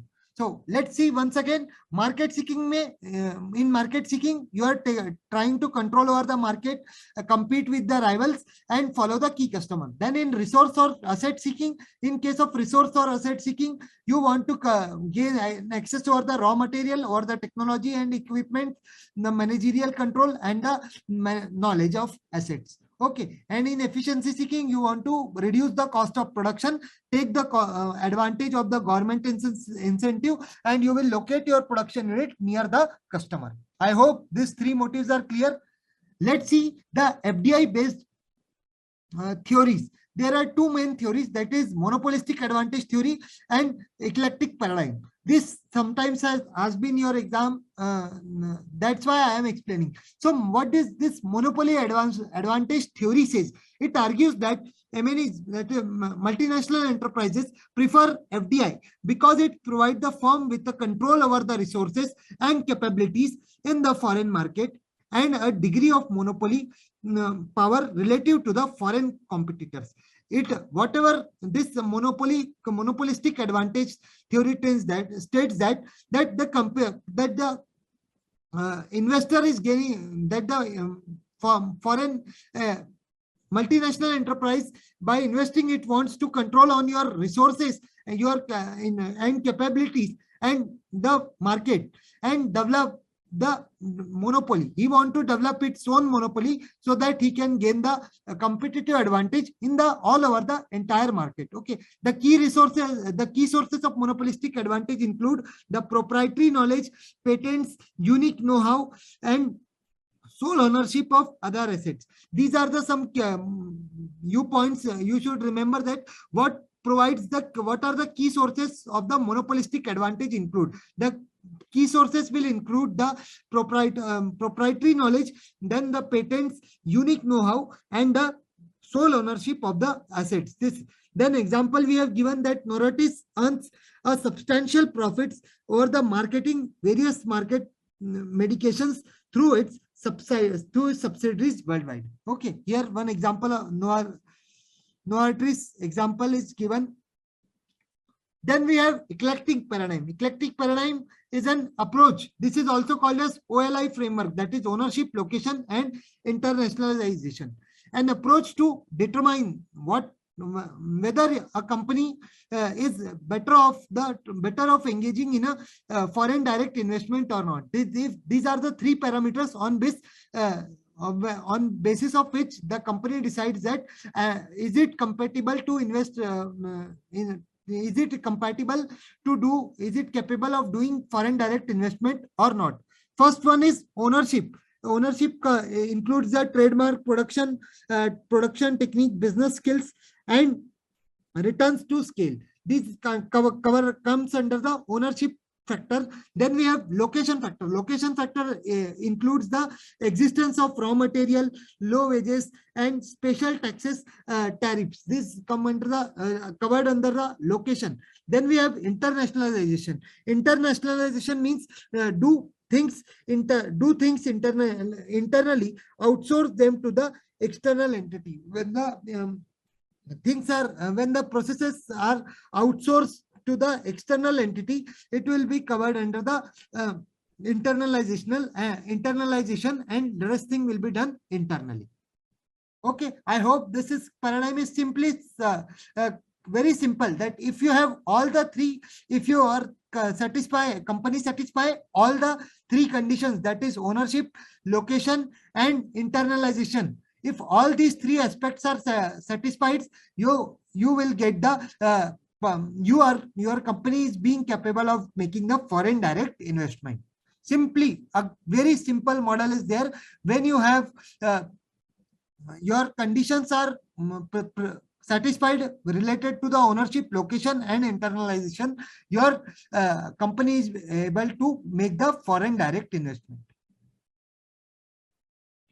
I hope these two theories here, they talked about how to get control over the foreign market and degree of and establish a monopolistic situation, monopolistic position in the entire market. And here it talks about the three factors, that is OLI, ownership, location, and internalization. After satisfying these three, you can get the advantage of FDI. Now, there is one common comparison, the important comparison for you, that is FDI versus FPI. FDI and FPI both are different things. FDI, we have seen that FDI refers to the investment made by the foreign investor to obtain a substantial interest in the enterprise located in the different country. Here, just A is investing in the B. He want to investing in the assets in the market, in the form, in the control, wants the control. Here FPI, what that is, foreign portfolio investment. Foreign portfolio investment states that what it, when an international investor invests in the passive holding of the enterprise of another country, that is investment in the financial asset, it is known as FPI. Whenever an investor will improve in the equity of the company, whenever investor will improve in the equity or any financial assets, he will get the, instead of physical asset, he is investing in the financial asset. That will be called as financial portfolio investment, FPI. Remember that whenever the physical asset, whenever investment is done in the physical assets, a control is a control attainment. It is talking about gaining the control, access over the resources, that will be FDI. And whenever it is talking about only about the financial assets, that will be FPI, where the equity it will want to control, take part in the equity holdings of that company. Let's see the difference. Now, definition we have seen. Then let's see role of the investor. The investor will be active in the FDI, and in the FPI he will be passive. Then the foreign direct that type FDI is the foreign direct investment, and it is the indirect investment. FPI is the indirect investment. Then the FDI will be for long term and FPI will be for short term. Okay. Then the management of the projects. Management of projects, FDI, by using FDI, you can manage the project more efficiently. And by using FPI, you just comparatively, your company will be comparatively less, the investor will be comparatively less efficient. Then investment has done on the physical assets of the foreign country. Here, check this point because it is very much important. On the physical assets, when we are acquiring, it will be FDI. And whenever we talk about the financial assets, it will be FPI. Okay. Now, let me have some water.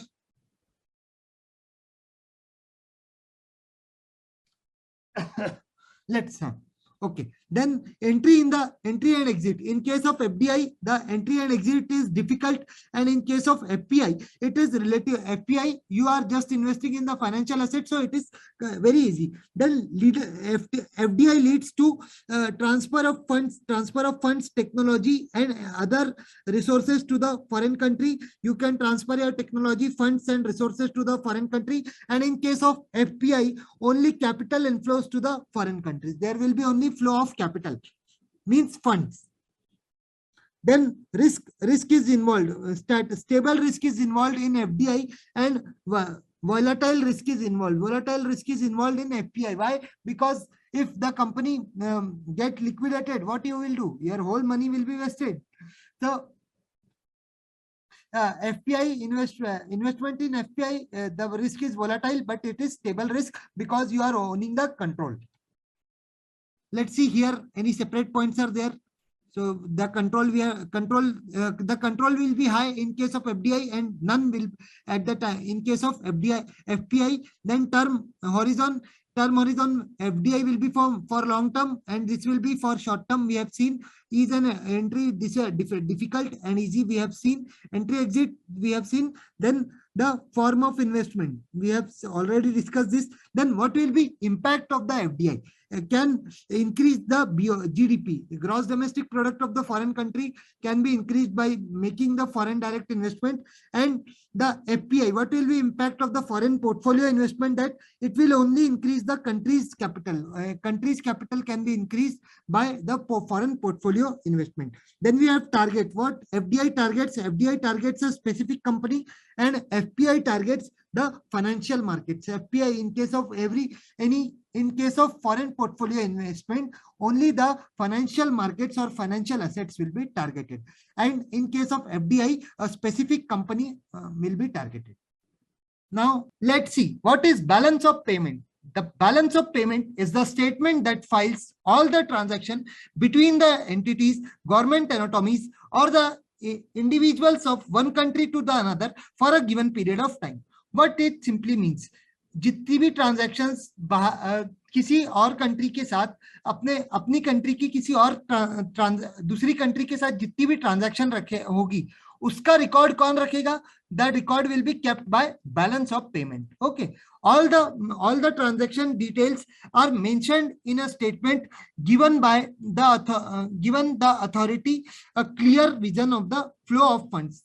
It indicates the balance of payment indicates the flow of funds which is provided in a statement form. Okay. Balance of payment is just a financial statement.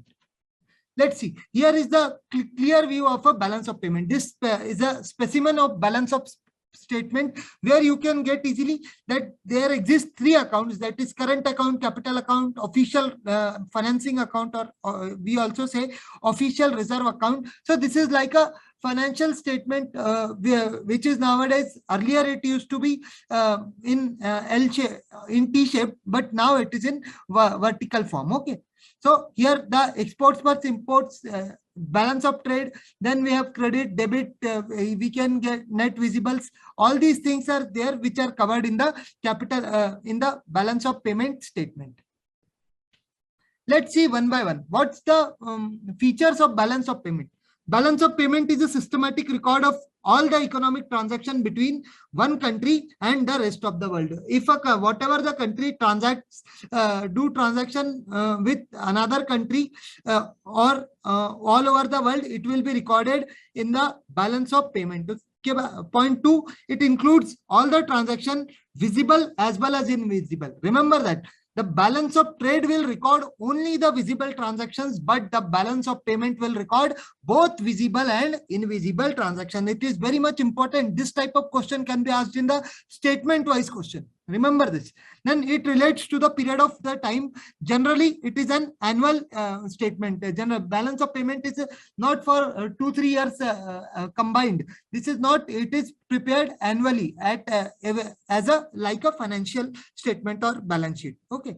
Then it adopts the double entry bookkeeping system. It has two sides, credit side and the debit side. Receipts are recorded on the credit side and the payments are recorded on the debit side. The same accounting funda is here applied, that CR you have to the receipt side, receipt transaction, whatever the company is getting from the other country, it will be recorded in the credit side, and whatever the payments made by the one country from one country to the another country will be recorded at the debit side. DP you can remember, all of you have DP on your WhatsApp, Instagram or Facebook group. So DP you can remember here also. By debit side, what will come in the debit side? All the payments will come, and on the credit side, receipts transaction will be recorded.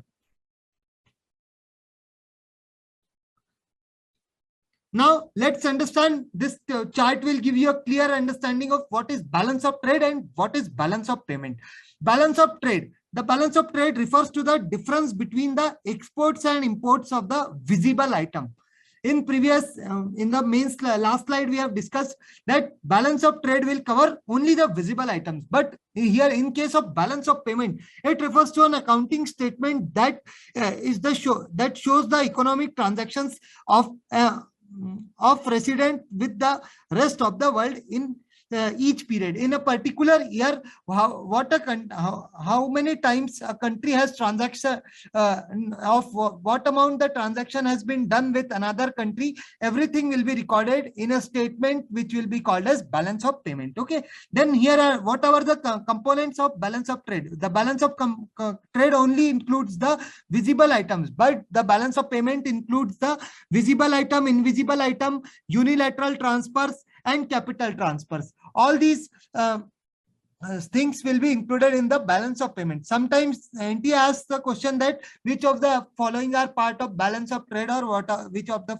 part of balance of payment. So you remember only balance visible items in trade. The rest you can eliminate if you task regarding the balance of payment. Okay, then point 3, capital transaction.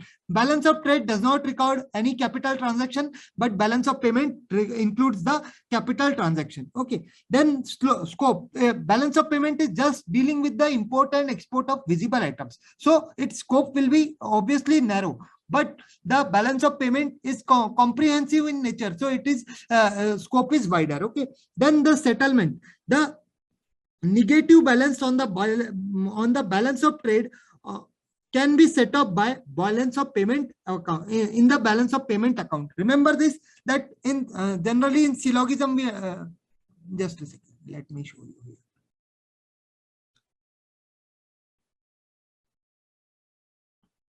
This is what this is. बोलोगे sir क्या कर रहे हैं? This is your balance of payment, and this is what, this is BOT, balance of trade. Balance of, if you say, if anyone says all balance of trade will be part of balance of payment, but if you converse this, reverse this statement, it will not follow. Okay, I was just telling this.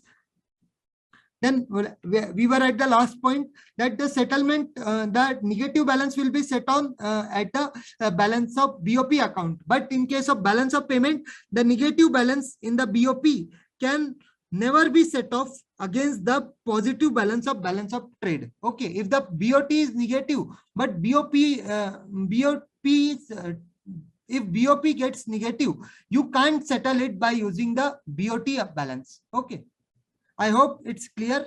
Now let's understand the types of accounts which exists in the balance of payment.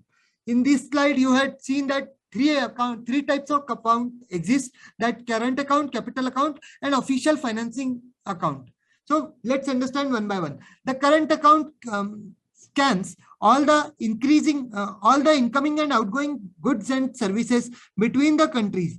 All the payments made for the raw material and constructed goods are recovered under this account. Okay, then it will record all the items, outgoing and incoming payments related to the visible items. Few other deliveries that are included in this category are from the tourist engineering, stock, business services, transportation, and royalties from the license and copyrights. These all will included in the current account of balance of payment. All these combine together to make a BOP of a country.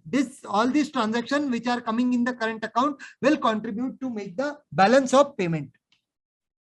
Then components of just a second.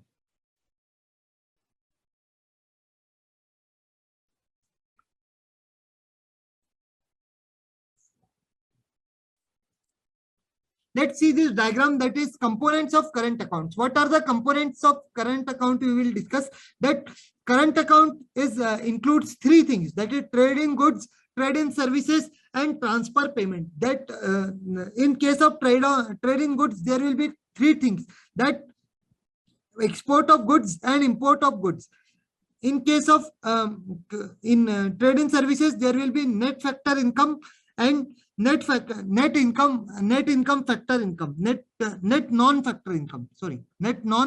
and net factor income will be there in case of service.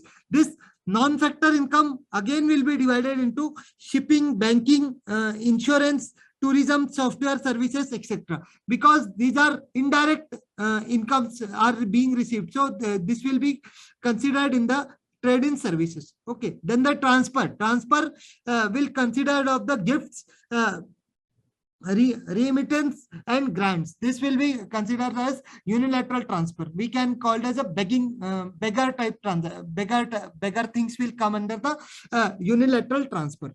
Okay, then in case of net factor income will further divided into two parts. This one will be divided into two parts again, here and here. That is net income from the compensation to the employees. What will come? The compensation to the employees will come, and net investment income will come. Whatever the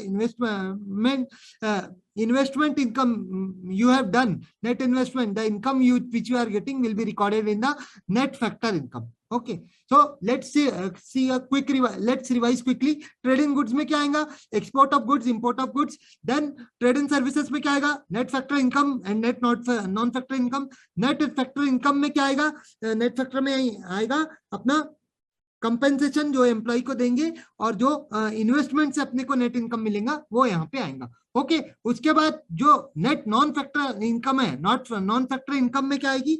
shipping, banking, insurance, tourism, software services etcetera. और जो transfer payments will come, gift, grants, all दो जितनी भी भिखारी वाली transaction है वो सारी यूनिलैटरल ट्रांसफर में आ जाएगी. I hope the current account is clear. Now let's see the capital account. Capital transactions are like the purchase and sale of the assets, non-financial, like the lands, properties, and are monitored under this account. Okay. So whatever the financial assets and financial long-term investments will be recorded in the capital account. This account also records the flow of taxes, acquisition, and sale of fixed asset. It will record the taxes, acquisition, and flow of fixed asset in immigrants moving into the different countries. This the shortage or excess in the current account is governed by the finance from the capital account and vice versa. Okay, whatever the shortage will come in the current account will be governed by the finance from the capital account. The money from the funds from the capital account will be taken to balance the current account. Okay, so this is all about the capital account, that it will deal with all the financial and long-term transactions. Then what are the components of capital accounts? Capital accounts में क्या क्या आता है? Let's see. That is investment, external borrowings, and external assistance. Let's see. You can remember like this. IBA. Like IDA is there, na? International Development Association. We will discuss it soon. Don't worry. But here we have to remember IBA. IEBA. That is what? Investments, external borrowings, and external assistance. Okay. Then we have in investment, you will see two things, that is DP. Again, DP, direct investment and portfolio investment. In case, what is direct investment subjected to? Direct investment will cover your FDI, equity capital, reinvested retained earnings. All these things will come under the direct investment. Then in case of portfolio investment, portfolio cover the FFI, foreign institutional investment, offshoring funds. This will be covered in the portfolio investment. Then in case of capital account will cover the external borrowings, like external borrowing will cover the external commercial borrowings, short-term debt. It will cover the short-term debt, and external assistance. External assistance will cover the government aid, intergovernmental, multilateral, and bilateral loans. This will be covered under the external assistance. So remember this, IEBA means the investment, external borrowings, and external assistance. Okay, then in assistance, all the government fundings, then and both type of multilateral and bilateral loan will come here. Then in external borrowings, short-term debt will come. Then in case of investment, the DP will come, direct investment and portfolio investment. Okay, the portfolio will the direct investment will be related to FDI, and the portfolio will related to FII and offshore funds. I hope. Now let's understand what's the difference between current account and capital account. अब अपन ने देख तो लिए कि दोनों में क्या क्या आता है, अब ये भी तो देखना चाहिए ना डिफरेंस क्या है. कुछ असर्स एंड रीजन बना दिया, स्टेटमेंट बना दिया, तो अपन तो घुमा देंगे. आजकल घुमाने पे बहुत फोकस कर रहे हैं एनटीए वाले. सो अपने को घूमने का नहीं है, अपने को सब क्वेश्चन का answer we should be able to know, we should be able to reply all the answer all the questions accurately. So I am telling you this small things, that current account brings changes in the current level of income of the economy. The current level of income of economy will change as per the changes will be made in the current account. If any changes comes in the current account, the current level income will be affected. Okay, then in case of capital account, it brings changes in the capital stock of the company. Capital stock will be affected by changes made in the capital account, which affects the earning capacity. Earning capacity will be affected by which account? Earning capacity will be affected by capital account. Okay, then we have, it is a flow concept because it includes all the items which are flow in nature. It is a flow concept. Current account is a flow concept because it all items which are flow in nature, like goods transfers, visible items, invisible. So all the visible items will come. So this is what this will come is a flow type transaction. So it will cover flow, and it is the stock concept. Stock capital account is a stock concept because it includes all the items that are of stock nature, like financial assets. Financial assets will not flow from one place to another. No, they will be stable. So it is a stock concept. Then point 3 comes, components of current account are export and import of visible and invisible items, unilateral transfers, and from rest of the world. Okay, to and from the rest of the world.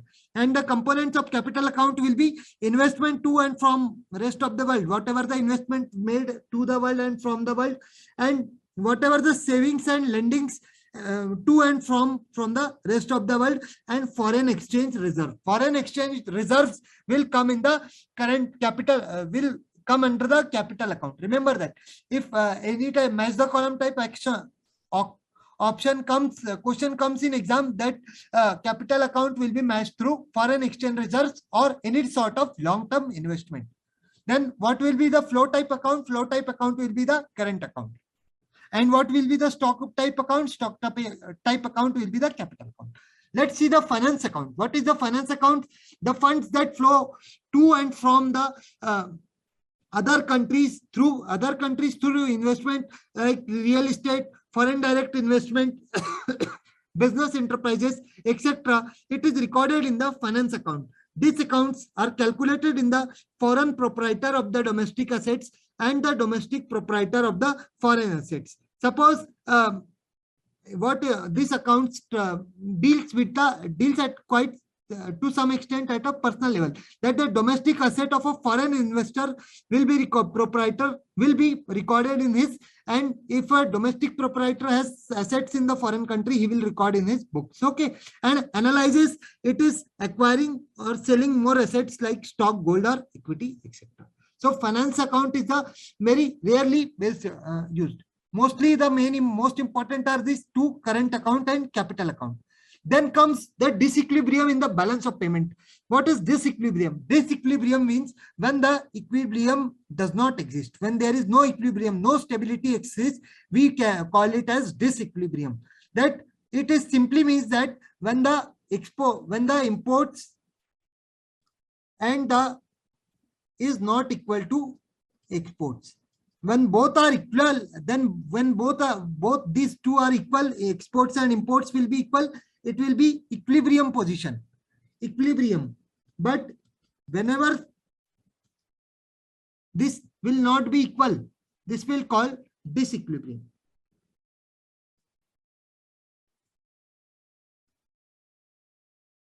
कितना अच्छी लिखाई है ना मेरी jokes apart.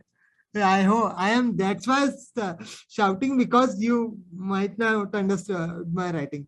So let it be. Disequilibrium in the balance of payment means that a condition of a surplus or deficit. A surplus in the BOP occurs when the total receipts exceeds the total payment. When the receipts are more, there will be surplus. Surplus can be quite beneficial, but the BOP creditor or the credit side is smaller than the debit side. A deficit in that BOP occurs when the total payments exceeds the total receipts. When the total payments will be greater than total receipts, it will be case of deficit. And when the total receipts are greater than total payment, it will be what? Surplus. In both the cases, there are chances of disequilibrium, because to some extent the both sides should be equal in case of balance of payment, that is debit on credit side. Just a second.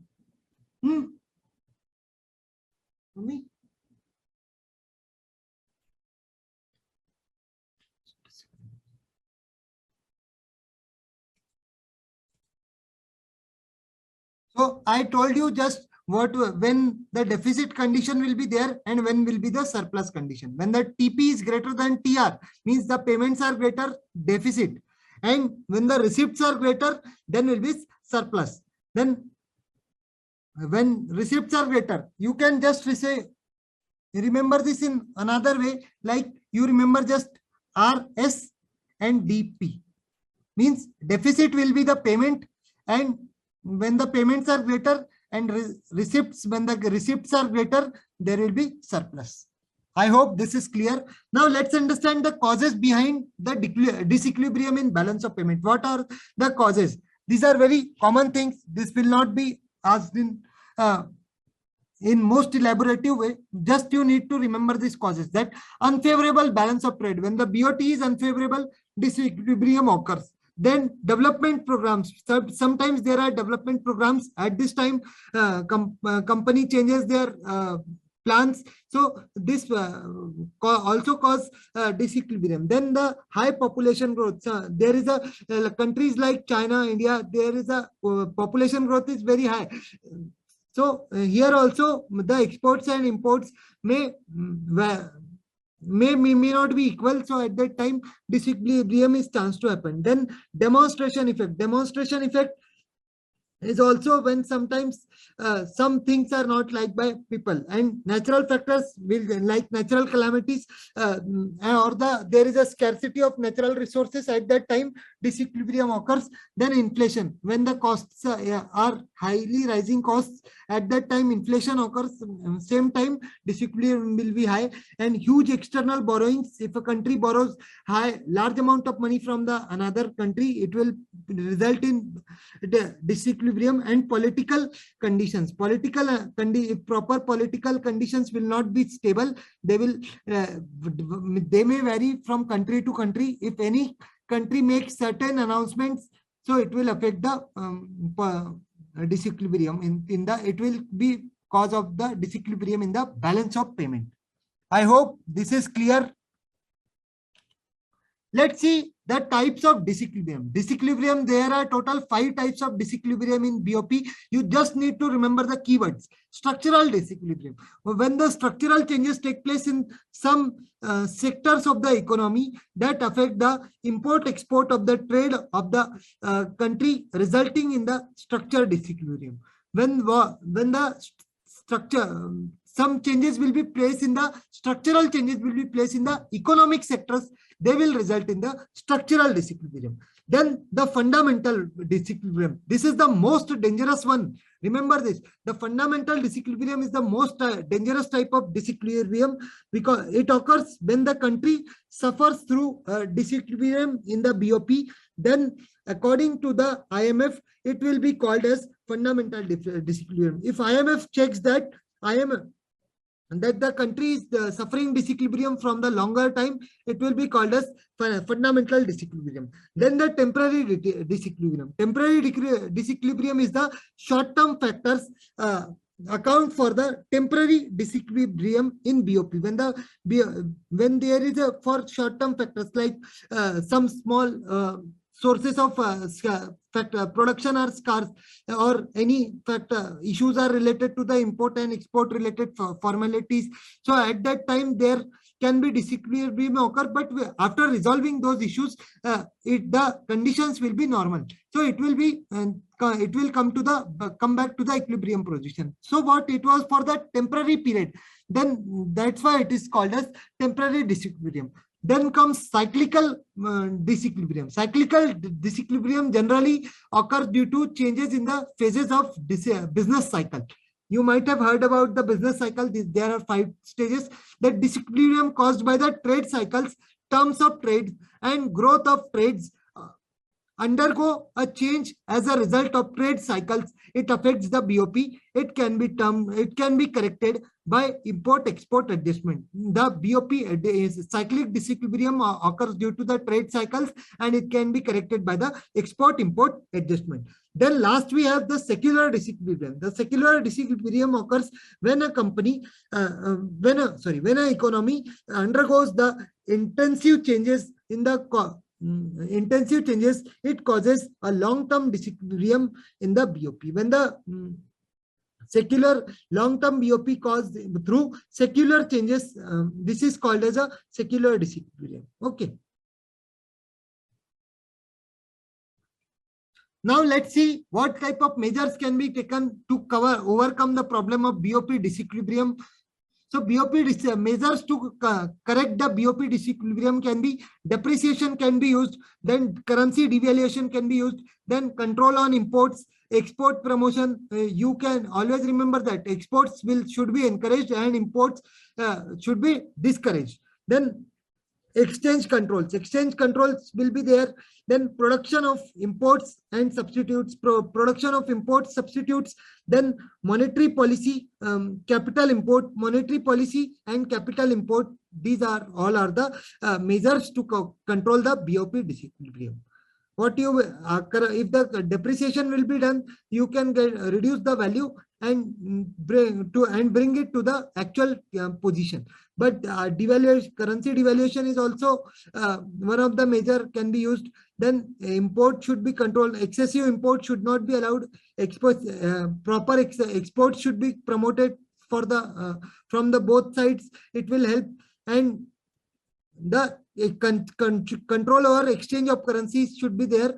And production of import substitutes. If some import substitutes, if a country manufactures some substitutes in its own country by using its local resources, then it will don't need to import from the foreign country. It will be beneficial for us because beneficial for us, not beneficial for that country, because it will help us to save a lot of money.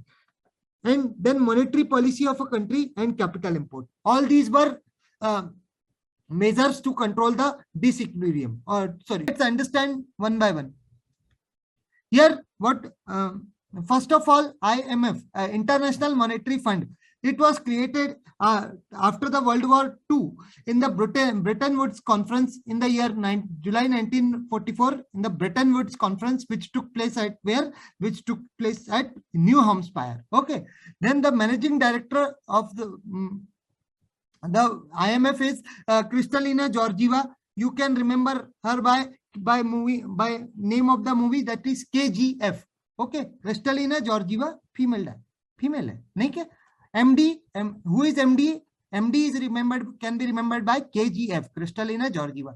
Then IMF was founded in July 1944. Okay. Then founding members of IMF, how many founding members IMF had at that time when it was established? 44 founding members were there. Then where is the headquarter located in the of IMF? In Washington DC in United States. Okay. Then who is chief economist? Earlier the chief economist was Geeta Gopinath, but now this year it has changed. The new person appointed is Pierre Oliver Gorichard. You can ask in the exam, you can be asked by the examiner, may try to confuse you by giving both the option. Just you pick the option which has POG. Okay. This short form of this name of this person, that is Pierre Oliver Gorichard. Whatever is the name, why do these people are made at this position, we know. Kristalina Georgieva is quite simple. She can be remembered, but this fellow, okay, whatever, let it be. Then how many members of the IMF are there? 190 countries are the member countries. Then we have recent members is generally asked in exam, so I have added who is the recent member. Most recent member is the Andorra, joined in 2020. Okay. Then main organ main organ, who is the main organ of IMF? This is a board of directors. Okay. Then formation, when the IMF was formed on 27 December 1945 in the Bretton Woods Conference. This is the date at which, from which it came into effect. Then what are the purposes behind establishing the IMF? The purpose behind establishing the IMF is to promote international monetary cooperation, then to support maintaining the equilibrium of the point of balance of payment of the country. The main function of this IMF will in his surveillance function, the main basic work of the function of this IMF is to check that the BOP of the countries is properly, if any time is properly in the equilibrium position or not, is proper or not. IMF keeps on monitoring on this thing, be a balance of payment, because whenever any disequilibrium occurs, he offers assistance. Okay. Then third one is facilitate international trade. International trade is facilitated by IMF. This is also one of the purpose. Then foster sustainable economic growth. For, as you know, that it is related to financing, so it is supports the sustainable economic growth. Then last one is makes resources available to the member experiencing the balance of payments difficulties. Whenever the countries faces the problem of disequilibrium in the balance of payment, they may IMF supports them. Okay, so let's revise this quickly. Who was the managing director? KGF, that is Kristalina Georgieva. Then we have founding members. There were 44. 44 the date was 44. Mostly in I is the Marathi word, is called as mother in English. Okay, so what was the age of that mother? It was 44. In 1944 it was established. Okay, then founding members. How many members are there in the mother's family? There are 44 members. 44 at the time of founding members. But the present members are how many? There are member countries are 190. Okay, 190 member countries are there. Then Andorra is the recent member. Then main organ, board of directors. Then formation 27 December 1945. Okay, and these purposes are quite easy to remember. Just reading once or twice you can remember this. Now these are some fast facts about IMF. That was year of the IMF was established 1944. We have seen member countries 190. And then 150 nationalities represented by staff. 150 nations are nationalities representing staff is there. Then 24 executive directors are there. Then 303 trillion, 303 for hands-on technical advice, policy oriented, and training and power. This is the funds available, and 1 trillion total amount of IMF is able to lend to its member countries. Total amount, if how much lending amount the IMF has, it is $1 trillion. Okay, and now there are 34 current lending arrangements, 34 types of lending facilities provided by IMF. Then there are 76 countries that received the emergency financing during the pandemic. During the pandemic, how many countries reached the took the advantage of emergency financing? This is 76 countries, and it offers loan to least developed countries at 0%. Okay, I hope this is clear. And the last one is $303 trillion for the hands-on technical advisory policy oriented bring and power and peer assistance. Sorry, power, not power. It is peer assistance. The diagram is quite cut. Then we have objectives of IMF. What are the objectives of IMF? To promote international monetary cooperation. We have seen this to facilitate the expansion and balanced growth of international trade. Balanced growth of international trade we have seen. To promote exchange rate stability. IMF supports in exchange rate, maintaining the exchange rate stability. Then to assist the countries in establishment of a multilateral system of payment. If any country wants to establish multilateral payment system, IMF assist them. Okay, to give the confidence to the members by by making the resources available to them under the adequate safeguards. Under the adequate safeguards, the land facilities or the resources are made available. Then we have functions of IMF. What are these are the four major types of functions, that is BOP crisis assistance, then exchange rate stability, facilitates international trade, and foster sustainable equivalent growth. And another is there, this is surveillance. Okay, another function is there, let me write.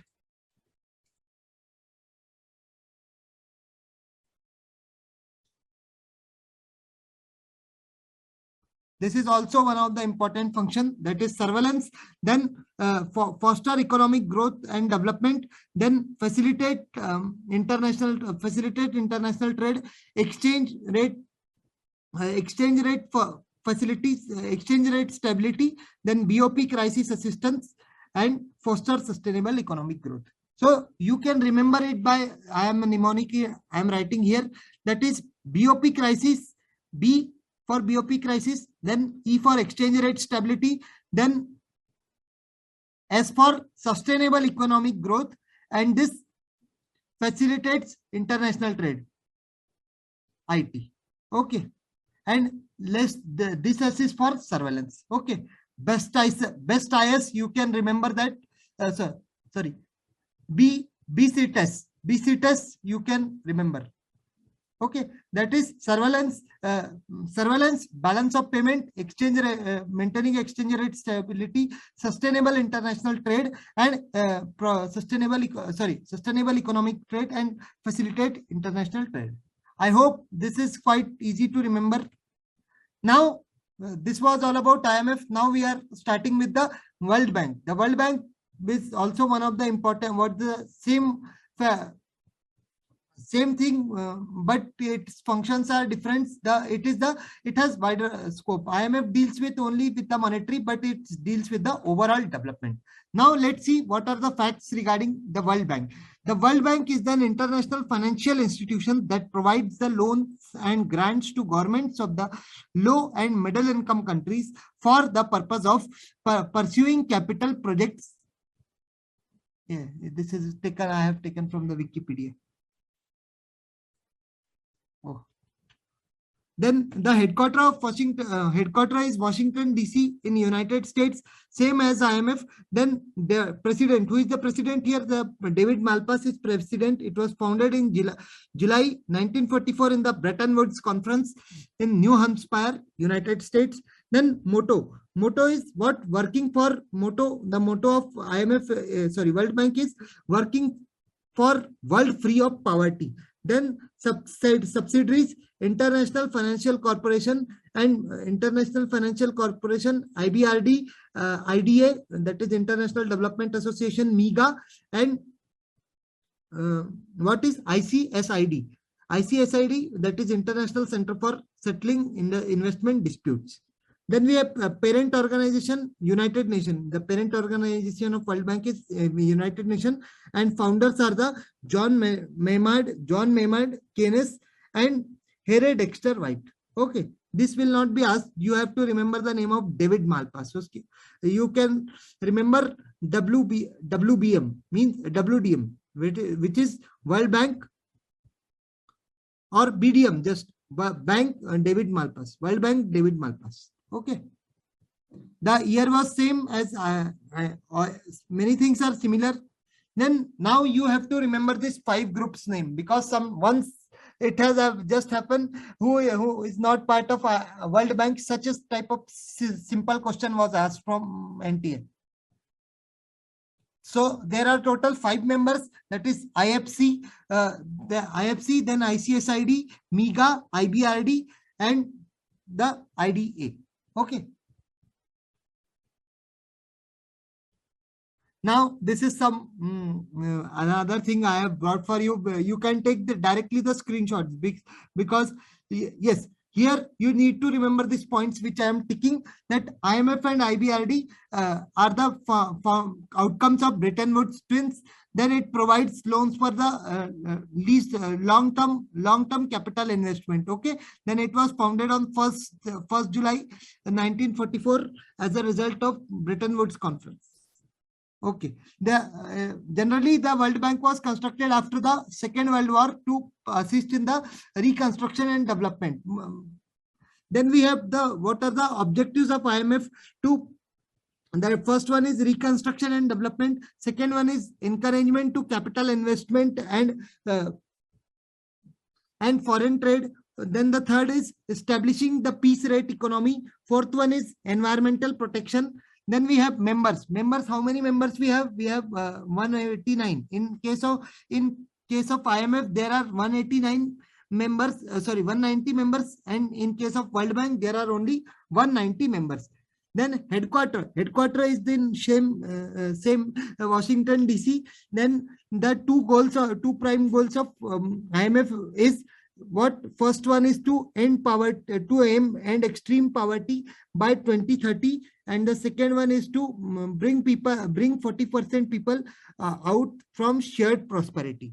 Okay, these two things you need to remember, that is end extreme poverty by 2030 and bring 40% people out of shared prosperity. These are the two main goals. Okay. Then this is now we are starting with the main subsidiaries of World Bank, that is IBRD. First one is the IBRD, International Bank for Reconstruction and Development, established in 1944. Then the leader is Kristalina Georgieva. No. Here, not Kristalina Georgieva. Here it is David Malpass. Here, in case, sorry. For this, I'm really sorry.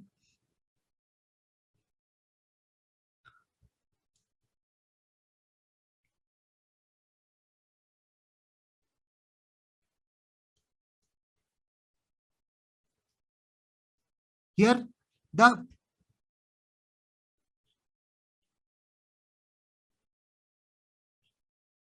just a second. Yeah. It was correct. Sorry.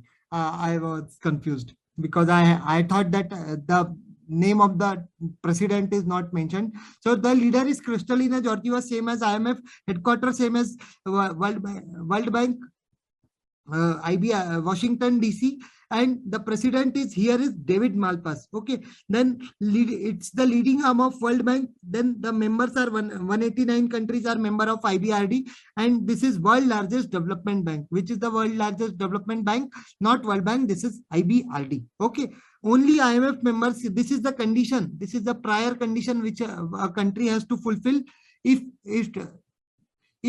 it is the member of IMF, then only it will be allowed to become the member of IBRD. Then recent member of no recent member of IBRD. Then we have provides loan for development and reconstruction, as the name suggests, and 60% loan to middle income countries. 60% loan is provided to middle income countries. That was all about IBRD. Now let's see IDA, International Development Association. It was founded on 27 September 1960s. It is not 66.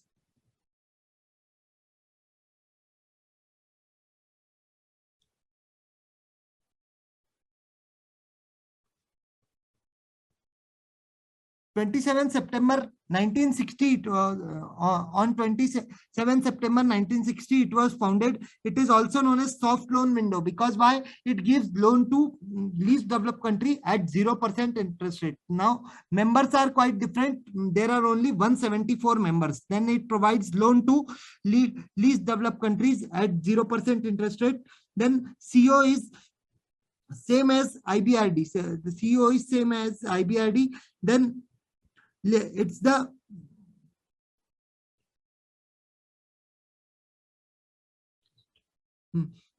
providing the loan on the basis of per capita income. And one important full form I got, so I have added, that is MDRI, Multilateral Debt Relief Initiative, and headquarters is Washington DC. I hope this idea is clear. Remember the date, 27 September 1960s, on which it was founded. Now let's discuss multilateral investment guarantee agency. Multilateral investment guarantee agency was established in 1988.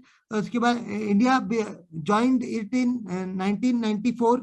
Then it protects from political risk rather than commercial risk. MIGA is the as it provides the insurance facilities type insurance in case of political risk occurrence. Okay, then it encourage FDI for economic growth. For it encourage the foreign direct investment. Then the total members of MIGA are 181 only. Then headquarter in Washington DC, and exclusive vice president, executive vice president is Kiko Honda. Okay, Kiko Honda. Now we are at the second last one, that is international construction for settlement of investment disputes. These are, I hope these slides are clearly visible. ICSID, it was founded on 14th October 1966. Then the purpose is to international arbitration and settlement of disputes. The main purpose for establishing ICSID is the international arbitration and settlement of investment related disputes. Okay, then it is the parent organization is World Bank, headquarter Washington DC. Then members are quite different, 163 members, and India is not part of IBRD except ICSID. India is part of all the 5 countries in the World Bank group, all the 5 subsidiaries of the World Bank group, except ICSID. If it odd one out question comes that India, which among the following India is not part of, so then the answer will be only ICSID, because India has not joined ICSID. Okay, then Secretary General is make Kingware, and settlement of dispute is done in 3 steps. First is the conciliation, then is arbitration, and third is the fact finding. I hope this ICSID is clear. You can just take screenshot, it will help you to recall. Let me bring from this slide, it will helpful.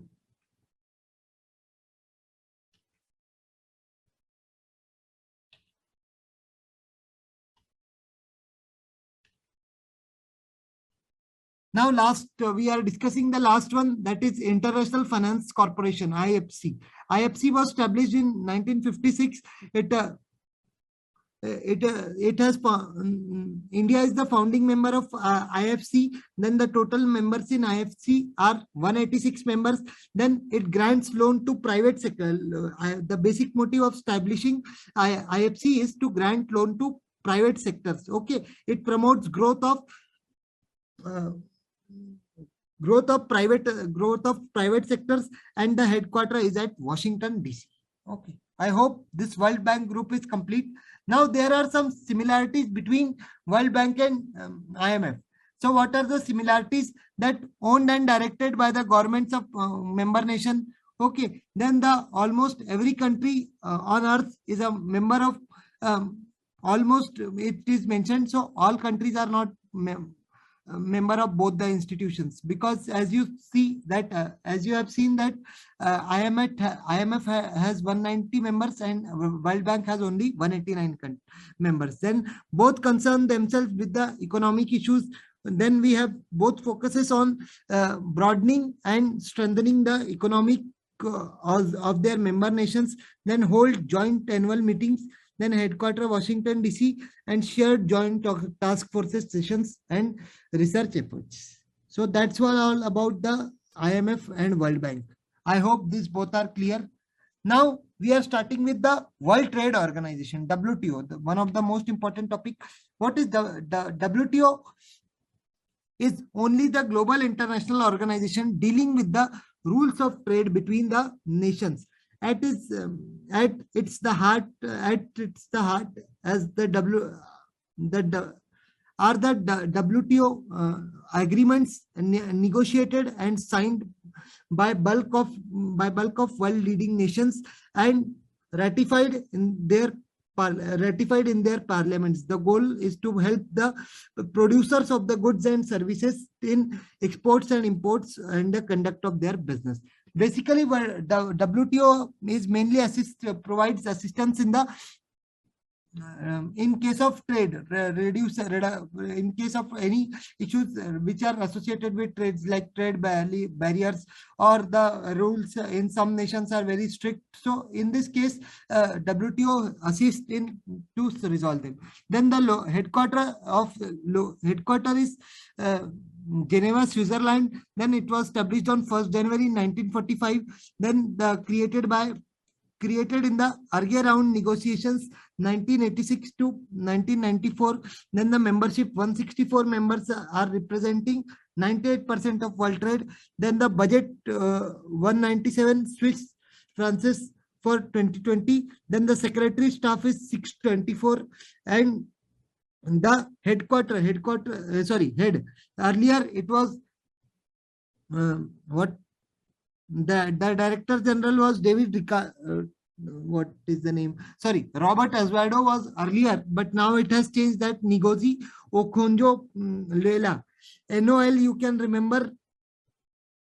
Then, and the recent member of this WTO is the Afghanistan, joined in 2020.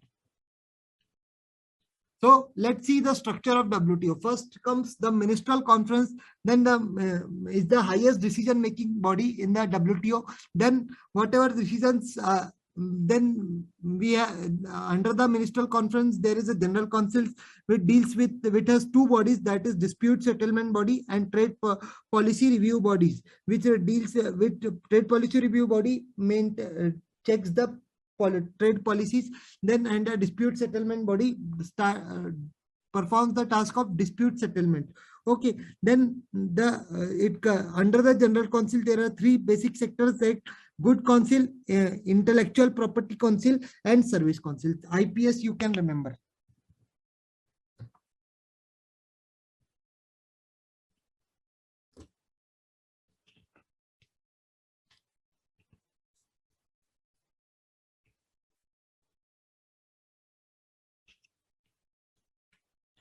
Now, what are the functions of WTO? WTO has different functions like administering World Trade Agreements. Administering World Trade Agreement, then Forum for Trade Negotiation, then monitoring the national trade policies, handling trade disputes, then technical assistance and training for the developing countries, and cooperation with the international organizations. I hope this is clear, because in this topics there nothing relates to teach, because here all these things are on by heart basis. We can just give the overview. Then what are the WTO agreements? WTO has different agreements, that General Agreement on Tariff and Trade, which is GATT, then General Agreement on Trade and Services, GATS. Then there is trade related aspects of intellectual property rights, TRIPS is an agreement. Then we have trade related investment measure, TRIMS is there. Then agreement on agriculture, agreement on technical barriers to trade, TBT, and there is sanitary and phytosanitary, SPS agreement. These are all the important agreements of WTO which you should remember. The first one is GATT, second one is GATS, third one is TRIPS, fourth one is TRIMS, then fifth one is AOA, agreement or agriculture, then second last is the agreement on technical barriers trade, TBT, and the last one is the sanitary and phytosanitary, SPS agreement. I hope these agreements are clear. Only the names I have provided. Regional economic integration, all the three things which I have discussed, but there is a important topic, that what is regional economic integration. It's a process which in which two or more countries makes the eliminate economic barriers with the end goal of enhancing the productivity and achieving the greater economics interdependence. Here what comes, two or more countries come together, they want to enhance their productivity and achieve greater economic interdependence. So they form their own groups. This is called as regional economic integrations. So here are basically 5 levels of regional economic integration. First one is this free trade area, then it is custom union, then we have common market, then it is economic union, and this is the political union. This is what they are, this is the lowest level. Free trade area is the lowest level, and the political union is the topmost level. In last 2020 exam, the sequence is very much important. So you can remember this by TCC, MECEP. Okay, means the free trade area. Let me change. FCCEP. Okay, then that is free trade area, custom union, common market, then economic union and political union. FCCEP, you can remember this because the same sequence is asked in 2020 exam. So it means that it may further be asked, or this type of odd one out question can be made which does not exist in the regional economic integration. Which among the following is not part of regional economic integration? Now, in case of free trade agreements, there is only the removal of intra-group tariffs. Only the intra-group tariffs will be removed. Then, in case of free custom union, both the intra-group and international tariff, intra-group tariff and external tariff, both will be removed. Then in case of common market will be what? Free movement of goods, of people and capital. Then the tariff, external tariff will be common, and removal of intra-group trade. Slowly, what is happening here? The level is increasing. The political economy will have, the political union will have all the 5 features. Then the economic union have these 4 features. That is, common economic policy will be there, and rest 3 will be the same. And for the political union, there is the only first point is common, that is integration of political and economic affairs, and rest 4 will be the additional features. Okay. Then here is slowly enhancing in this way. Sorry. Where I am writing. The level is just increasing like this. Here only one feature you are getting. Here you are getting 2 features. Here you are getting these 3 features. Here you are getting these 4 features, and here you can access all these 5 features. I hope this is clear. Now, what are the benefits behind of regional economy, regional integration? It creates the large pool of consumer with growing the incomes and similar culture, taste and social values. Their social values, the customer group which have similar culture, taste and social values, the group will clarified. Okay, then encouraging economies of scale of production. Encourage the scale of can take advantage of the economies of scale of production, increasing the region's level of global competitiveness, and enhancing the economic growth through investment flows. Okay, then next point is the freeing the flow of capital, labor and technology to the most productive areas of the region. Here you can flow the capital, labor and technology to the most productive areas. Okay, then next point comes increasing cooperation, peace and security among the countries in the region. Whatever by integrating in a particular region, you are enhancing the cooperation among the countries, then the maintenance of peace and the providing security to the whole group. Okay, then the last point is encouraging member states to enhance their social welfare to match that of the most progressive states. Okay, I hope this is clear. It was all about your international business. Now we will start with the information system. I hope whatever the concepts I have explained in the international business, you might have understood them. So now we are starting with the information system. This is your IT part.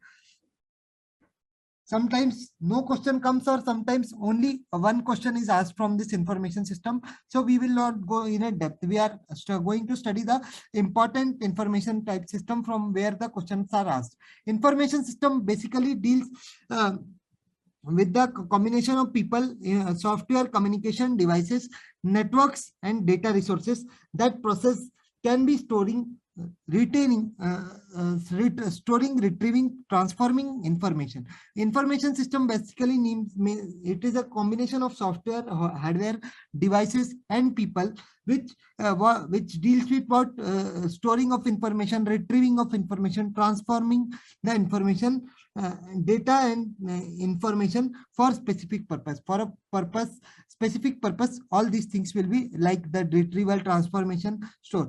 Remember that the whatever the thing information will be, if it is unprocessed, it will be called as data. It is unprocessed in nature. And the information is processed in nature. Whenever the processed data will be called as information.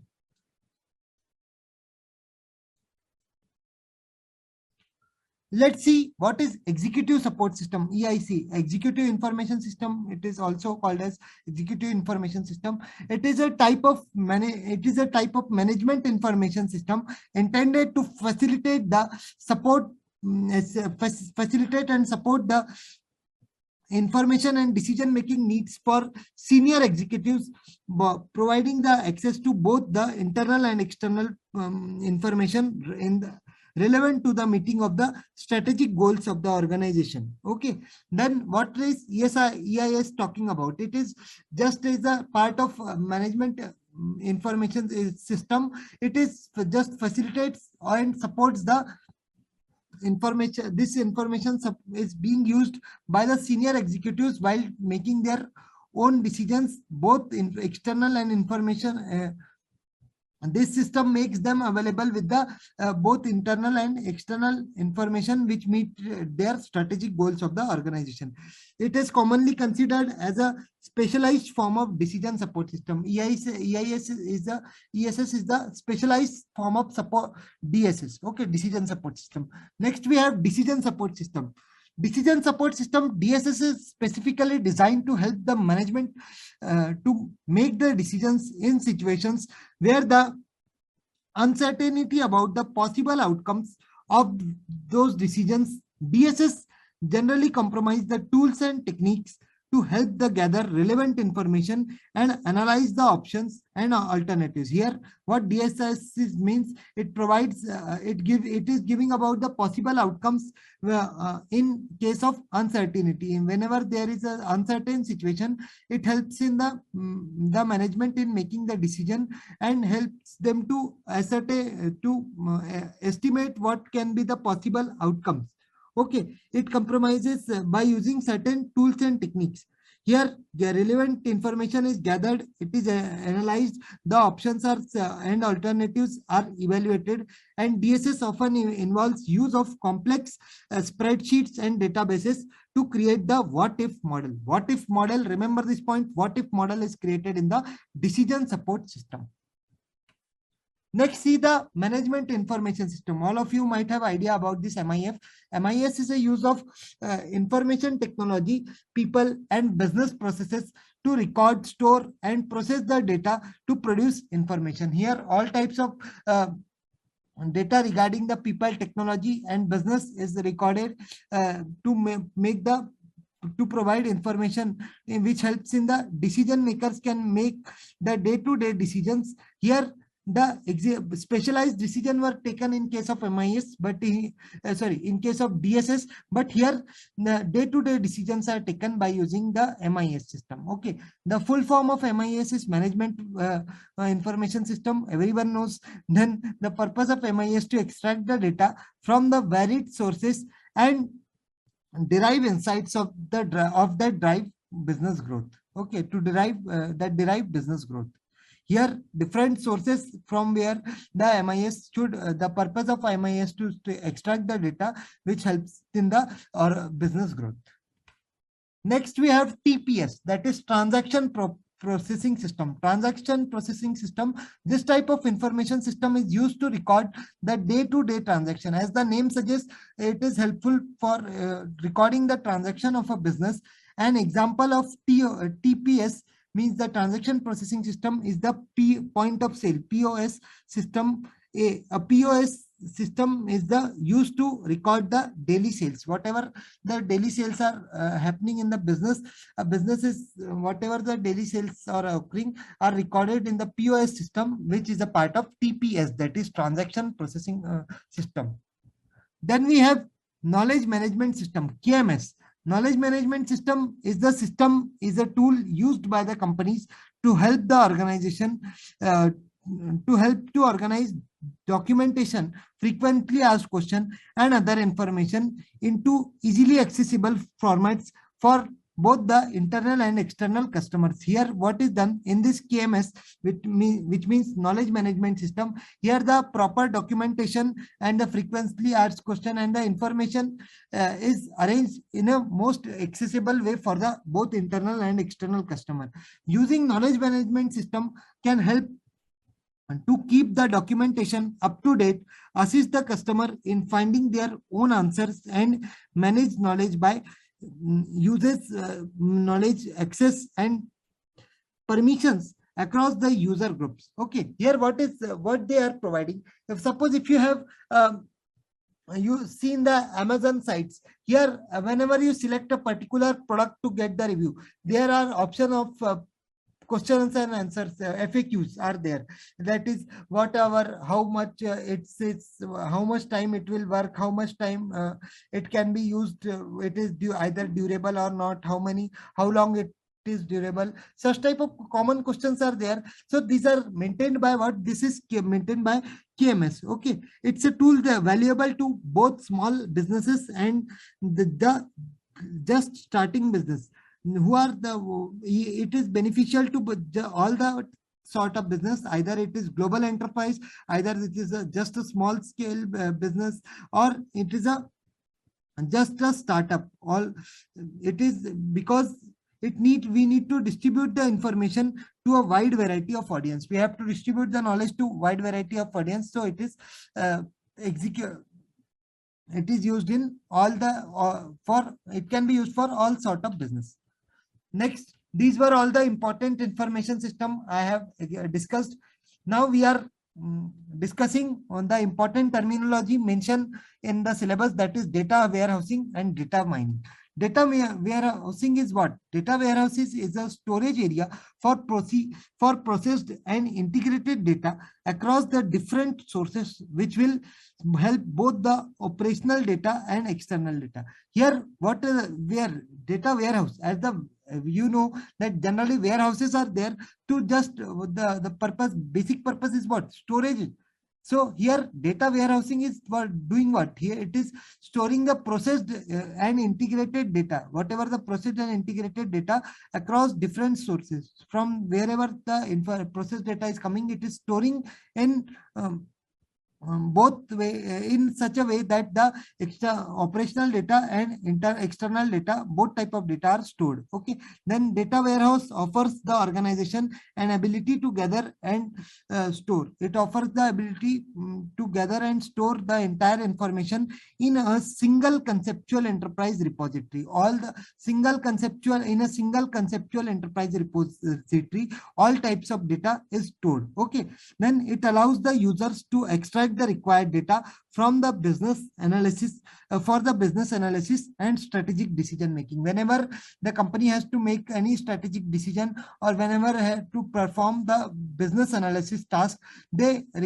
can use this data warehouse to extract the required data. Okay, so that was the data warehousing. Here, by seeing this diagram, it will be clear to you. See here, whatever there are three data sources, 1, 2, and 3. Here, from here, the data are coming to the extract, transformation, and load processes. After this, ETLP means extract, transport, load, and process. It will flow to here, this data warehouse.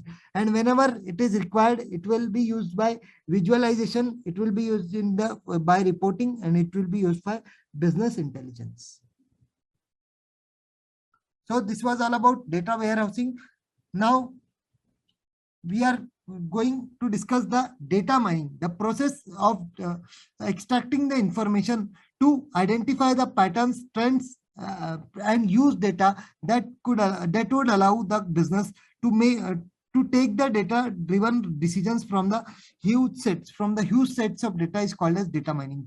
A large number of data is stored, and where only you need to certain trends, pattern data to take your decision. That is will be done by what? Data will be done in case of data mining. Then data mining is a process of investigating hidden patterns. It is used in case of hidden patterns of information to various perspectives, categorization into the useful data, which is called as collected and assembled in a particular area. The data will be in case of data mining, the data will be accessed in a very assembled and very categorization is proper categorization will be made as per the areas. Okay.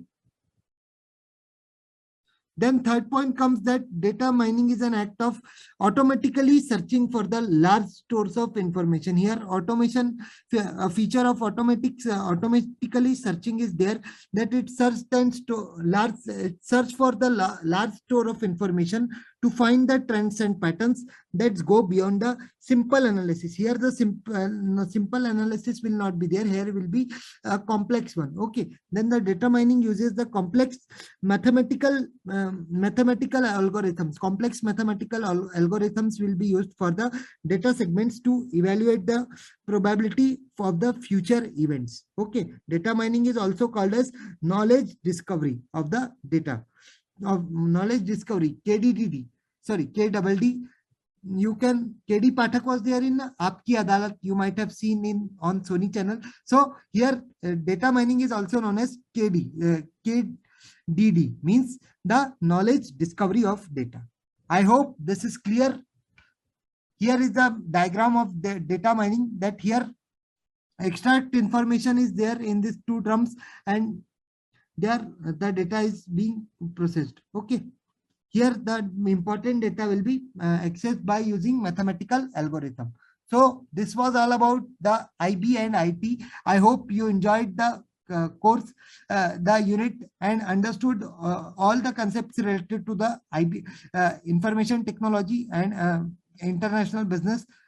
And now I am confident that after